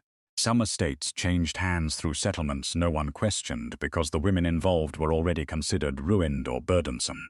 Alistair looked again at the paper, and Benedict found no that then. But Julian did. Yes, how? Marianne drew a breath. Julian came to me 3 days before the fire. He was frightened, though he tried to hide it. He said he had met a man who knew the same account, the same names, a gentleman with access to Wycliffe papers. Benedict, I think so now. The silence after that was heavy enough to bend the room. Alistair turned away from the table. He walked to the window beyond the glass. Wycliffe Hall's gardens lay washed in weak sun, peaceful as though the earth itself had never held a secret. Marianne watched him from behind the veil. His shoulders were rigid, not with pride, with pain held under command for so long that it had become posture. For 3 years, he said, I was told my brother died because he involved himself in matters beneath his station. Marianne remained silent. Alistair's voice lowered. That he was careless, restless, too determined to make enemies where diplomacy would have served him better. He turned back. My uncle said Benedict had become unstable in his final months, obsessed with estate irregularities, suspicious of men who had done nothing but disagree with him. Arthur said that, yes. Marianne looked at the letter. Edmund said the same of Julian. Alistair's eyes met hers. 2 dead men's of accusations, too much similarity to be accident. He was not unstable, Marianne said softly. Neither was Benedict. For the first time, grief stood openly between them. Not Marianne's alone. Not his alone shared. 2 silences recognizing one another. She placed her gloved hand on the edge of the table near the letter. You have carried your brother in silence, she said. I know something of that kind of weight. Alistair looked down at her hand. His own hand rested inches away. For one suspended moment he seemed almost to reach for her, almost. His fingers shifted, then stopped. The movement was so small that no one else would have seen it. Marianne saw, and he saw that she saw. The air changed, not dramatically. There was no confession, no embrace, no impropriety, only the terrible intimacy of a hand not taken and the knowledge that both had wanted it taken. Alistair stepped back first. Discipline returned to his face, but not completely. Something had cracked through. "We need Benedict's ledger," he said. Marianne let her hand fall. Yes, they spent the afternoon in Benedict's old study. The room had been opened fully now. Curtains drawn back for the first time in years. Dust rose in the pale light like disturbed memory. The shelves held legal volumes, estate maps, old correspondence and boxes tied with faded. And on the desk lay Julian's letter beside Benedict's notebook, two dead men speaking across paper. Alistair worked with terrifying focus. Marianne sat opposite him, the veil still hiding her face, her fingers moving from line to line as she compared dates, initials, sums, and references. At first, the code seemed impossible.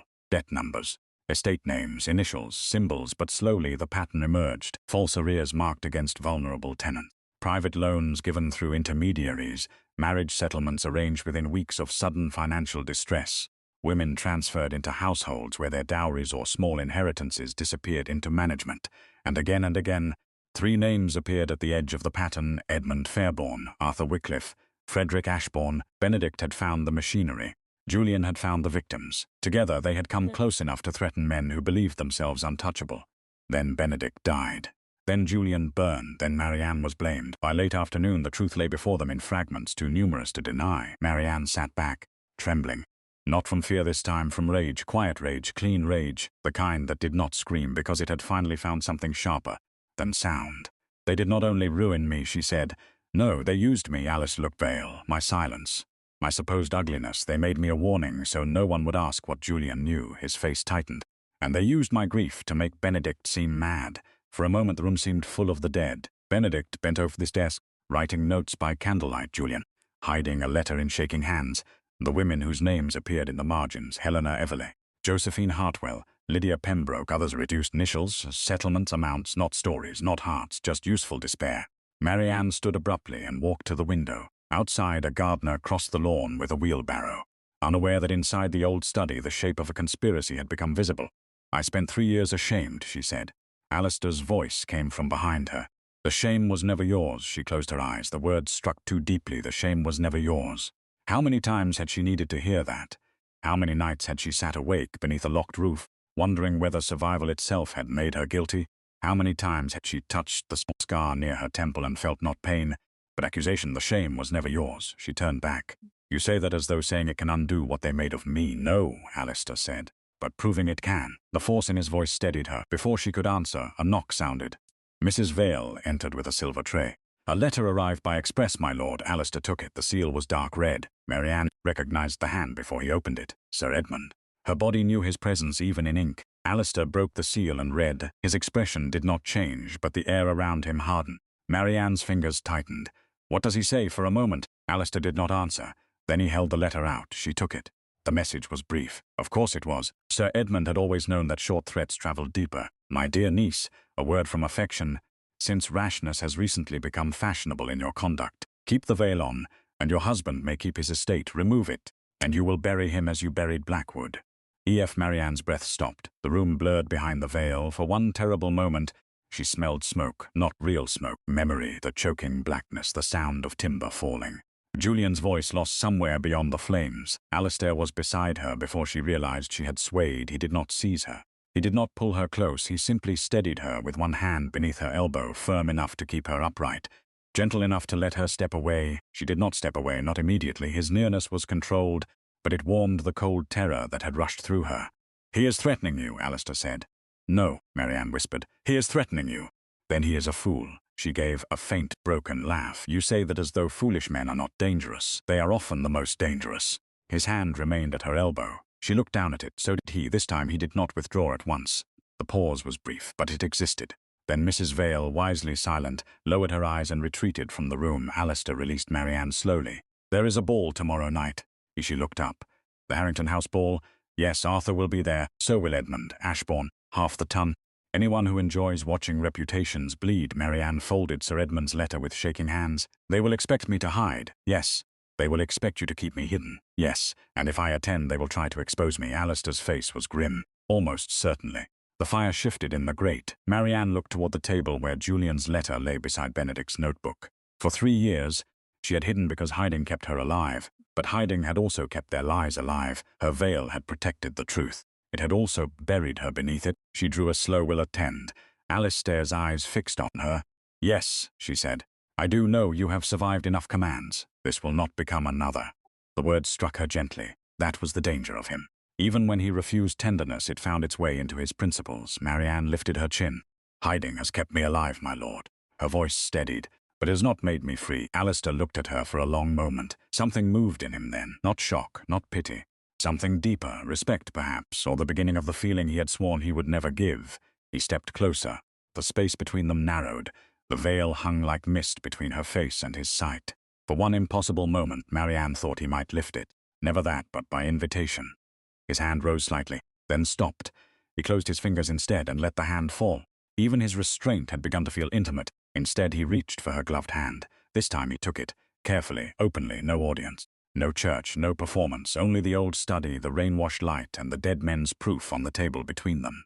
"Then I shall stand where the world must look at me first," he said. Marianne could not speak.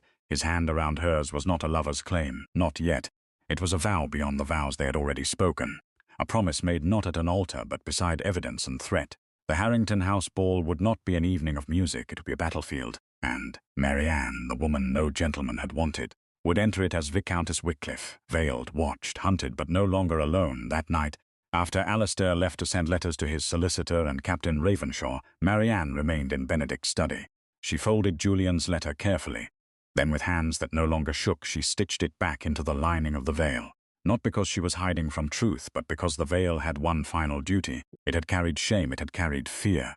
It had carried the last words of a dead man. Tomorrow, it would carry proof into a ballroom full of liars. Marianne held the ivory fabric in her lap, soft as mist, judgment. For the first time, she did not hate it. Outside evening fell over Wycliffe Hall. Candles were lit in the corridors. Servants moved quietly through the house. Somewhere below, Alistair's voice sounded in the entrance hall, low and commanding as he gave instructions for the journey. Marianne listened. A strange calm settled over her. Edmund had threatened burial. Arthur would prepare humiliation. Ashbourne would polish his smile and pretend innocence. London would gather with fans and diamonds. Hungry for the moment the veil finally fell. Let them gather, let them whisper, let them look. For 3 years, they had believed Marianne Fairborne was the shame hidden beneath ivory cloth. Tomorrow they would learn the truth. She was not ugly. She was hidden.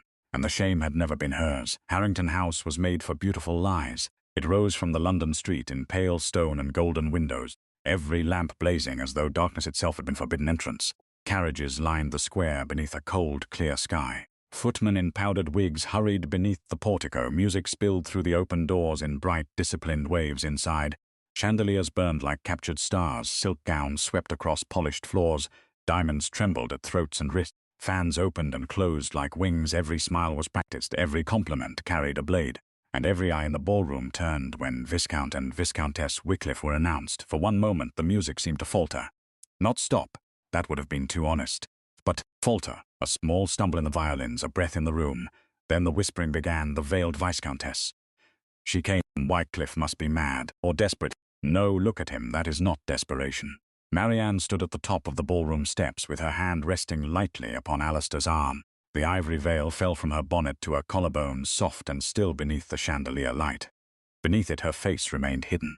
Her gown was pale silver silk, modest in cut but in its restraint no excess. No jewels except a single strand of pearls at her throat and the gold wedding ring on her finger. She looked, to the room's disappointment, not like a creature dragged from hiding. She looked like a viscountess. That alone angered them. People could forgive shame if it stayed bowed. They could forgive ruin if it knew its corner, but dignity in the person they had mocked felt like an accusation. Alistair must have felt her hand tense, because his voice reached her quietly. "Breathe. I am." "No," he said, "you are surviving." "There is a difference." Marianne almost turned to him, almost smiled, almost forgot the ballroom, the eyes, the letter stitched inside her veil, and the enemies waiting beneath polished manners. But then she saw Sir Edmund. He stood near a marble column with a glass of wine in his hand and a look of sorrow arranged upon his face. To anyone watching, he was a concerned guardian. A man troubled by his niece's choices, a man wounded by family disobedience. Marianne knew better. Sir Edmund Fairborne did not feel sorrow. He calculated it. Beside him stood Lord Frederick Ashbourne, elegant as ever, his smile smooth and his brow faintly damp despite the coolness of the room, and near the centre of the ballroom, speaking with Lady Rosamond St. Clair, stood Arthur Wycliffe. Alistair's uncle wore dark blue evening clothes and a white cravat tied with perfect severity. His pale hair shone beneath the chandeliers, his eyes, sharp and cold, fixed upon Marianne's veil with open satisfaction. He was waiting. They all were. Alistair led Marianne down the steps. The crowd parted, not respectfully, curiously. As though they were making room for an accident they hoped to witness without being blamed for. Captain Sebastian Ravenshaw stood near the edge of the ballroom. When Marianne passed, he bowed with grave courtesy. "My lady, Captain." His presence steadied her, not because she expected rescue, but because one honorable witness could change the weight of a room. The first dance began without them. Couples moved across the floor in graceful patterns, their slippers whispering against the polished boards. The music was lively, but the atmosphere around Marianne and Alistair remained taut. People approached. Of course they did. Curiosity could never remain seated for long. "Lady a Viscountess," she said, her smile sharp enough to cut lace. "How brave of you to attend." Marianne inclined her head. "How kind of you to say so. One hears so many things. I always say it is best not to believe everything one hears. A wise rule," Marianne said. "If more people followed it, London might be a quieter place." Alistair's hand shifted, a warning perhaps, or approval. Lady Rosamond's smile thin. How philosophical. The lady moved away. Alistair leaned slightly toward Marianne. "That was well done. She wanted me to tremble. Yes, I am tired of giving people what they want." For the first time that evening, his mouth almost softened. Then Arthur approached. The space around them changed at once.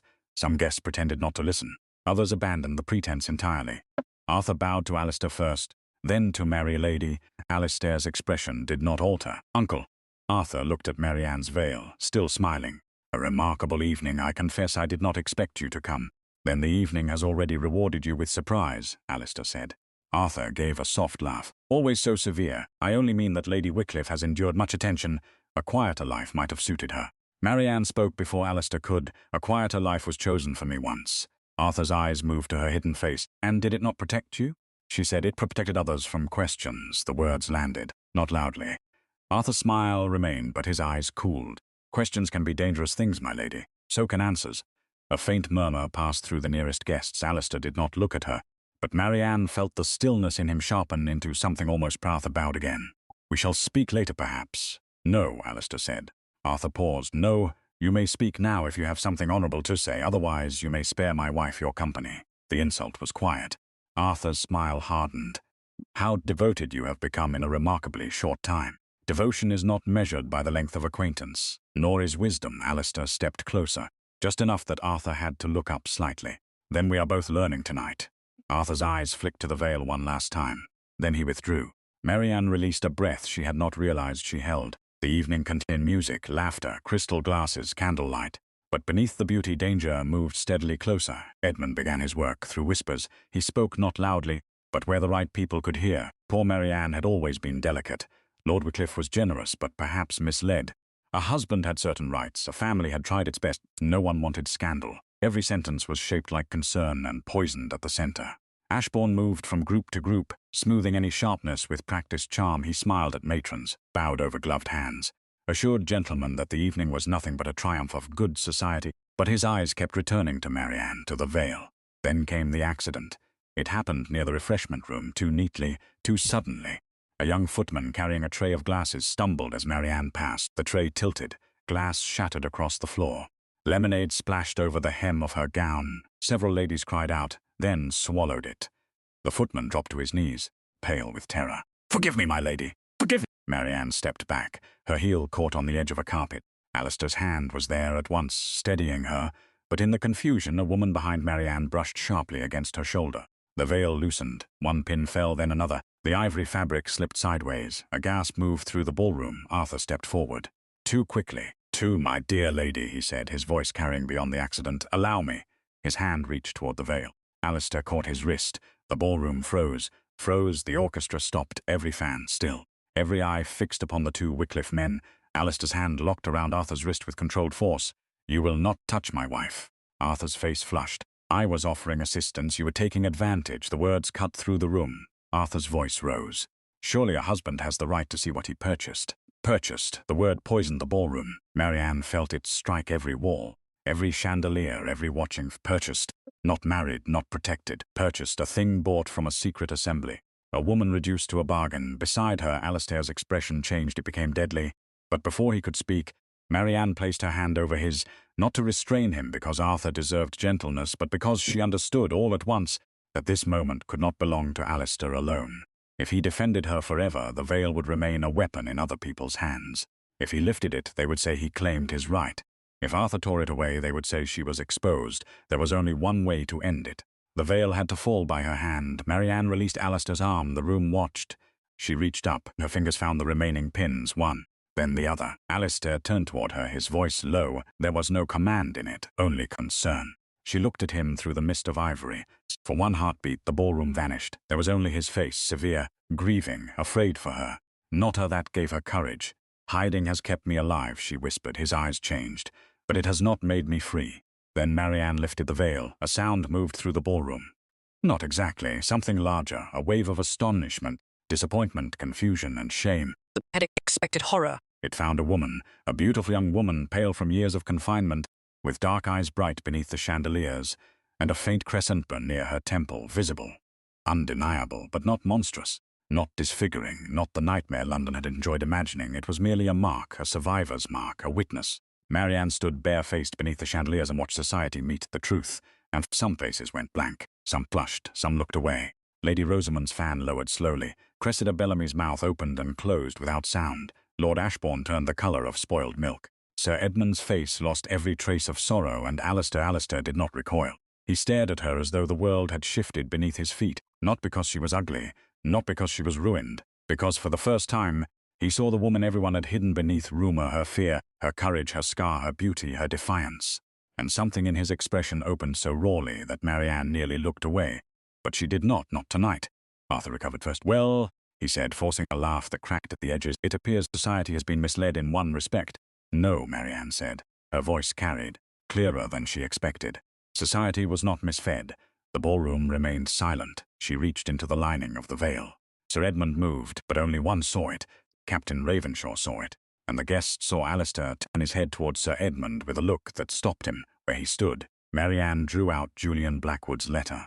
The old paper looked small beneath the chandeliers, too small to have carried 3 years of ruin, too fragile to have survived fire, fear, and silence. Yet there it was. She unfolded. My former betrothed, Mr. Julian Blackwood, gave me this before the fire that killed him. Her voice trembled once, then steadied. He believed he had discovered a scheme of forged debts, false arrears, and private marriage settlements used against vulnerable women and desperate families. Arthur's face hardened. This is absurd. Marianne did not look at him. She looked at the room. The time I did not understand every name, every number, every estate mark. I only knew he feared my uncle and warned me to trust no account that called the matter an accident. Sir Edmund's voice cut in. My niece has suffered greatly. Her mind has been unsettled since the tragedy. Marianne turned to him. For 3 years his calm had been her cage. Not now, no, uncle, she said. My mind has been inconvenient since the tragedy. There is a difference. A murmur broke through the room. Alistair stepped beside her. Not before her. Beside her. Arthur's voice sharpened. This is a private family matter. No, Alistair said. It ceased to be private when women were sold under Ashbourne's roof and called rescued. Lord Ashbourne stiffened. My lord, you may do so before the magistrate. The room stirred. Alistair reached into his coat and removed a small leather notebook. Benedict's ledger. Arthur went pale. Marianne saw it. So did everyone near enough to watch. Alistair opened it. My brother, Benedict Wycliffe, documented the same names before his death. Edmund Fairborne, Arthur Wycliffe, Frederick Ashbourne. He turned a page. False debts attached to families with daughters or widows considered burdensome. Private bonds issued through intermediaries. Settlement assemblies arranged shortly after financial pressure was applied. Ashbourne whispered, "This is slander." Captain Ravenshaw stepped forward from the crowd. "Then you will welcome investigation." Ashbourne said nothing. Marianne lifted Julian's letter. The cipher on this letter matches Lord Benedict Wycliffe's private mark. Julian Blackwood and Benedict Wycliffe were investigating the same crime from opposite sides. Arthur's face twisted. You cannot prove murder. Alistair's eyes turned to him. No one said murder. The silence after that was devastating. Arthur had spoken too quickly, too defensively, and everyone knew it. His charm gone. You foolish girl, he said. The words rang through the ballroom. Not niece. Not poor child, not Marianne, girl, the mask had fallen. Marianne looked at him with a calm that surprised even herself. You told them I was ruined. His jaw tightened. You were. You told them my face was too damaged to see. You should have stayed hidden. You told them Julian died because of me. He said nothing. She took one step toward him. The ballroom seemed to move with her. Every person leaning, every breath held. But Julian pushed me away from the falling lamp, she said. This scar is not proof of my guilt. It is proof that he saved my life. Her voice softened, not with weakness, with grief finally given dignity. He died trying to expose what you helped build. Sir Edmund's eyes flashed. You know nothing of what men must do to preserve estates. I know what cowards do to preserve power. The room erupted into whispers. Arthur turned as if to leave. Alistair's voice cut across the ballroom. No one leaves this room until my wife has finished speaking. Arthur stopped. The title struck the room. My wife, not the veiled girl. Not the ugly duckling, not the purchased woman, his wife, Countess Wycliffe. Marianne felt the force of it beside her like a wall of flame. For once fire did not frighten her. She lifted Julian's letter again. There are names here, she said, not only mine. Helena Everly. Josephine Hartwell, Lydia Pembroke. Women pressed into marriages after debts appeared where none had been before. Families silenced by shame. Widows threatened with poverty. Daughters traded under the word settlement. Lady Rosamond lowered her eyes. Somewhere near the back, a woman began to cry quietly. Not loudly, not for display, as though a door in her own memory had opened. Marianne folded the letter. This room came to see what was beneath my veil. Her gaze moved over them. Now you have seen it. No one spoke. Not one fan moved. The horror was never my face. She turned toward Edmund, Arthur, and Ashbourne. The horror was what respectable men did while society looked away. Alistair stood beside her, McLedger in his hand. Captain Ravenshaw moved quietly toward the doors, speaking to 2 footmen. No one needed to be told what would happen next. Messages would be sent, magistrates summoned, solicitors awakened, carriages stopped. The old machinery of power had begun to turn against the men who had used it. Arthur's face was grey. Ashbourne's elegance had collapsed into sweat and silence. Sir Edmund looked at Marianne with hatred so pure it almost resembled fear. That pleased her, not because she wanted revenge, because for the first time in 3 years he understood that she was no longer alone in the dark. The ballroom that had come to witness her shame now stood as witness to her truth. Alistair turned to her, before everyone, before enemies and strangers, before the women who had pitied her and the men who had measured her worth. He bowed his head slightly, not as a lord to a dependent, not as a husband to a possession, as one soul honoring another. Marianne looked down at the veil in her hands, soft as mist, heavy as judgment. Then she let it fall to her side. The chandeliers burned above her. The ballroom remained silent, and Marianne Fairborne Wycliffe stood unveiled in the light, not ugly, not ruined, not hidden. The woman no gentleman had wanted had become the woman every liar in London feared, and at her side Viscount Alistair Wycliffe looked at his bride as though he had finally understood the truth. He had not chosen shame, he had chosen the key. He had chosen the witness. He had chosen the woman who would bring the whole beautiful, rotten room to its knees. By morning, London had changed its story. That was what London did best. It did not apologize first, it revised. The same drawing rooms that had once whispered of Marianne Fairborne's ruined face now whispered of her courage. The same women who had called her a poor creature now declared they had always suspected there was more to the matter. The same gentlemen who had laughed behind gloved hands now spoke gravely of fraud, coercion, and the dangerous power of unchecked guardianship. No one wanted to admit they had enjoyed her humiliation, so they called it misunderstanding. No one wanted to admit they had fed upon cruelty, so they called it concern. No one wanted to admit they had believed it because the lie entertained them, so they called themselves deceived. But Marianne knew the difference. Deception required innocence. Many of them had not been innocent. They had been eager. 3 days after the Harrington House ball, Sir Edmund Fairborne was brought before a magistrate. He did not look polished then. His cravat was still well tied. His coat remained expensive. His hair was arranged with the same careful dignity that had once made weaker men trust him. But power, once publicly questioned, lost some of its perfume. He stood before the magistrate with a face drained of its old confidence while Julian Blackwood's letter, Benedict Wycliffe's ledger, and several estate records lay on the table like witnesses that could not be intimidated. Forgery, coercion, conspiracy. The words were spoken in a calm, legal voice. Marianne sat beside Alistair near the rear of the room, veiled no longer. Not that day. The crescent scar near her temple was visible beneath the brim of her bonnet. Pale, small, real. No one recoiled. That almost angered her more than if they had. For 3 years they had made that little mark into a monster. Now they looked at it and saw only skin. Alistair sat still beside her, one hand resting on the head of his cane, his face colder than winter stone. But when Sir Edmund's eyes found Marianne, Alistair shifted very slightly, not in front of her, beside her, always beside her now. Sir Edmund's gaze held no remorse. only accusation, as though she had betrayed him by surviving his version of her life. When the magistrate ordered him held pending further inquiry, Sir Edmund turned his face away from the room. He did not look at Marianne again. That was his last cruelty. To deny her even the satisfaction of seeing him understand what he had done. But Marianne found, to her own surprise, that she did not need it. She had spent 3 years wanting him to admit the truth. Now the truth no longer required his permission.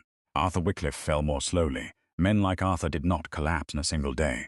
They wrapped themselves in solicitors' family privilege, old friendships and letters written in careful language. He called Benedict's notes incomplete. He called Julian's letter emotional. He called Marianne unreliable, but he had spoken too quickly in the ballroom. You cannot prove murder. That one sentence spread through London faster than any defense could catch it. Why had Arthur Wycliffe spoken of murder before anyone accused him? Why had Benedict's private cipher appeared in Julian Blackwood's warning? Why had Arthur overseen estate accounts where false arrears appeared and widows were pressured? Why had he been so eager for Alistair to marry badly, fail publicly and lose control of Wycliffe Hall? Questions once freed multiplied, and this time they did not multiply against Marianne. They turned toward the men who deserved them. Arthur's petition over Wycliffe Hall collapsed first, then his friendships began to thin. Invitations ceased, letters went unanswered. Men who had once laughed at his table suddenly remembered urgent family business when his carriage stopped before their doors. His downfall was not dramatic, it was worse, it was quiet. The silence of a society that had finally decided he was no longer useful. Lord Frederick Ashbourne suffered in the way men of his kind feared most. No prison door closed upon him that first week. No constable dragged him from his house. But his name, once polished and welcomed, became a stain. No hostess wished upon her guest list. The settlement assemblies ended at once. Not publicly, of course. Nothing so ugly had ever existed publicly. There had only been charitable evenings, discreet arrangements, private family settlements, and now, with equal politeness, they vanished. Doors that had once opened for ruined women and desperate widows under the guise of rescue closed without notice, but the women did not vanish with them. They came forward, at first 1, then 3, then more. Helena Everleigh, who had been married to a man 40 years her senior after her brother's debts mysteriously doubled. Josephine Hartwell, whose dowry had disappeared into legal fees before Lord Ashbourne arranged a respectable solution. Lydia Pembroke, whose widowed mother had been threatened with eviction unless Lydia accepted a match that saved the family name and destroyed her happiness. They came quietly, some through solicitors, some to Wycliffe Hall itself. Marianne received them in the morning room with Mrs. Vale nearby and tea set carefully upon the table. She did not ask them to speak before they were ready. She did not demand details. She did not call their pain evidence before she called it pain. That was important. For too long, men had treated women's suffering as paperwork. One afternoon, Helena Everleigh sat across from her, twisting a handkerchief until the lace tore. "I thought I was the only one." Marianne looked at her gently. "So did I." Those 4 words broke something open. Helena began to weep, not prettily, not as ladies were trained to weep behind lace and restraint. She wept like a person who had been holding her breath for years and had finally discovered air still existed. Marianne reached across the table and took her hand. No great speech, no promise that the world would become kind overnight. Only presence, only the quiet, powerful refusal to let another woman sit alone in shame. In the weeks that followed, Marianne's name was restored. That was the phrase everyone used. Restored. As though reputation were a silver dish that could be polished after being dropped. But a restored name was not the same as an unbroken life. Some people apologized, some did not. Some avoided her because guilt made them uncomfortable. Some smiled too warmly, hoping enthusiasm might erase memory. Some claimed they had never believed the rumors at all, which Marianne found almost more insulting than belief. At least belief had been honest in its cruelty. Cowardice dressed as loyalty had no dignity. Still, she endured it. Not as the hidden girl she had been, as Viscountess Wycliffe. At Wycliffe Hall, the windows were opened. It had been Alistair's order at first. Then Marianne's habit. The house that had once seemed built of sealed grief began to admit air. Curtains were drawn back in rooms long closed. Benedict's study was cleaned but not emptied. His desk remained. His ledgers were catalogued. His portrait was moved from the dim upper corridor to the library, where morning light touched it. Julian Blackwood's letter was copied for the solicitors, then returned to Marianne. She did not hide it in the veil again. Not after the ball. Instead, she placed it in a cedar box lined with blue silk beside the ivory veil itself. The veil no longer hung over her face each day. Some mornings, when the world felt too loud, she looked at it and remembered the woman who had needed it to survive. She did not despise that woman anymore. There was courage in hiding when hiding was the only way to live. There was also courage in stepping into the light when the time came. Both were true. Alistair changed more slowly than the house. He still woke before dawn. Still stood too long in Benedict's study, still answered letters with the precision of a man who trusted ink more than conversation, but he no longer seemed entirely made of locked doors. At dinner, he asked Marianne's opinion before decisions were made. In the library, he left books open near her chair because he thought she might enjoy them. When estate ledgers arrived, he placed them between them without explanation, as though their partnership had become fact, and sometimes, when she entered a room, his gaze found her with such quiet force that she forgot what she had come to say. Yet he did not speak of love, neither did she. The old promise still stood between them. I will give you my name, my house, and my protection, but never my heart. He had given the first three, generously, publicly, with a strength that had altered her life, but Marianne would not beg for the fourth. She had been handed too many things as bargains. She would not turn tenderness into one more debt. The final test came on a mild afternoon in early spring. A public garden gathering had been arranged in London for the benefit of several families. Harmed by the settlement scheme, it was respectable enough to invite society and charitable enough to force attendance from people who wished to be seen doing good. Marianne did not want to go. Alistair knew it. He found her in the east sitting room, standing beside the cedar box. The veil lay inside, folded carefully. For a moment, neither to attend. She smiled half too offendedly. You say that before every battlefield. I mean it before everyone. She looked down at the veil. I know. Outside, sunlight touched the garden paths of Wycliffe Hall. The air smelled of damp earth and opening leaves. Months ago, she would have worn the veil to survive the journey. Now she closed the box. I will go. Alistair's gaze rested on her face, on her eyes, on the faint scar near her temple, never with pity, never with shock, only with a tenderness he still had not named. Marianne reached for her gloves. My lord, yes, she kept her voice steady. You have been very kind. His expression tightened. I have not always been kind. You have tried to be just. That is not the same. No, she said, but it is rarer. He looked away. That almost made her smile. The feared Viscount of London could face fraud, scandal, and public disgrace without blinking, but gratitude still unsettled him.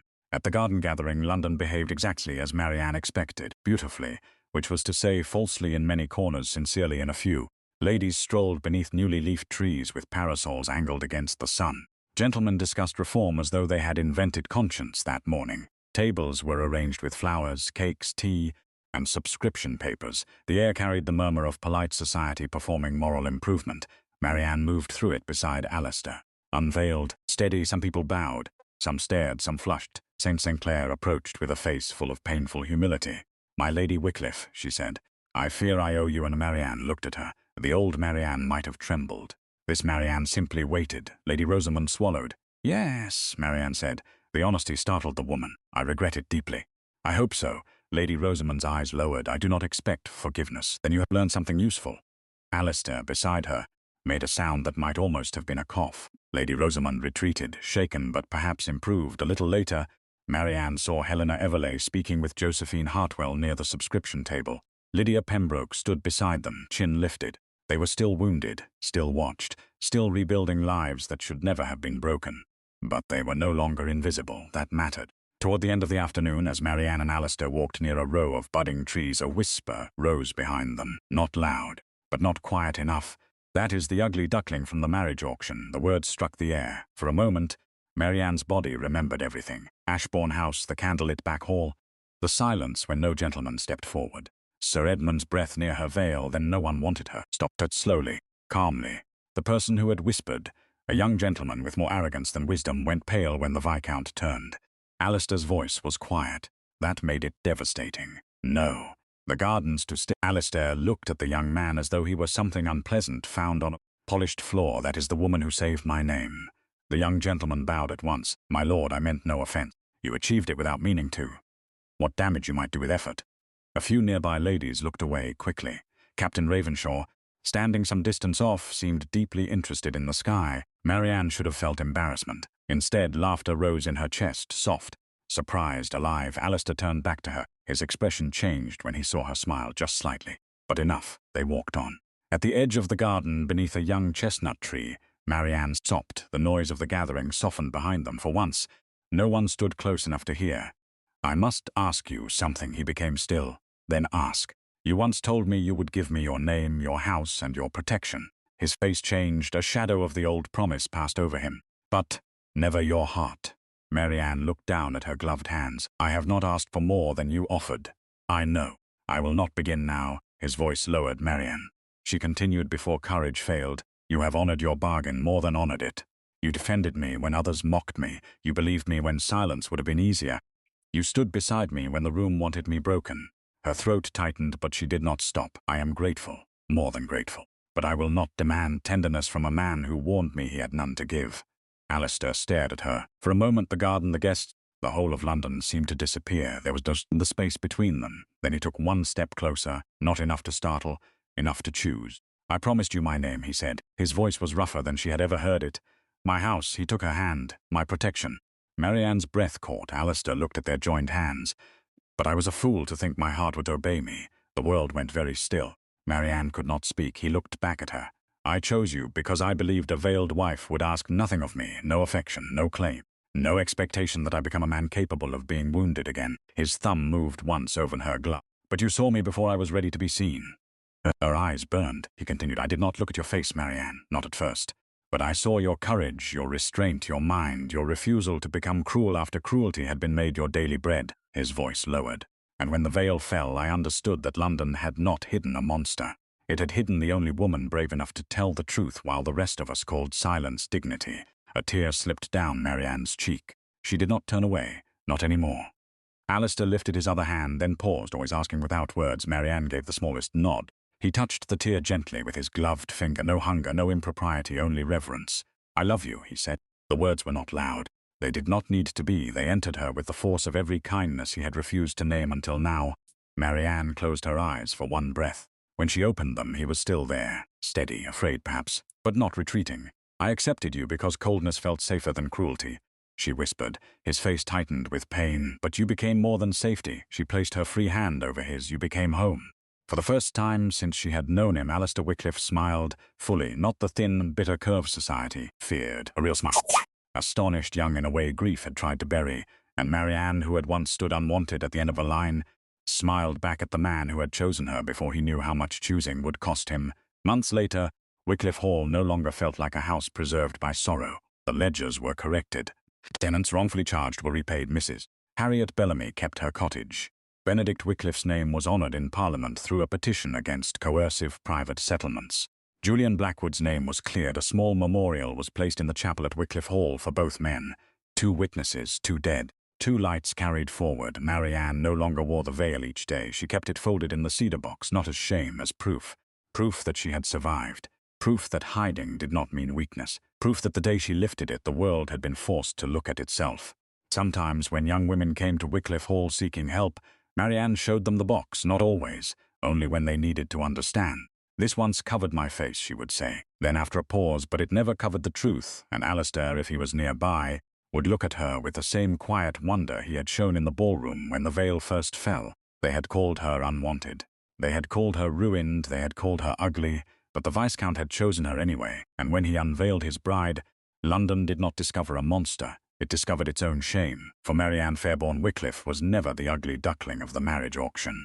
She was the woman they had tried to hide, the witness they had failed to silence, the wife who saved a great name without losing her own. And beneath the light of Wycliffe Hall's open windows, she no longer asked the world for permission to be seen.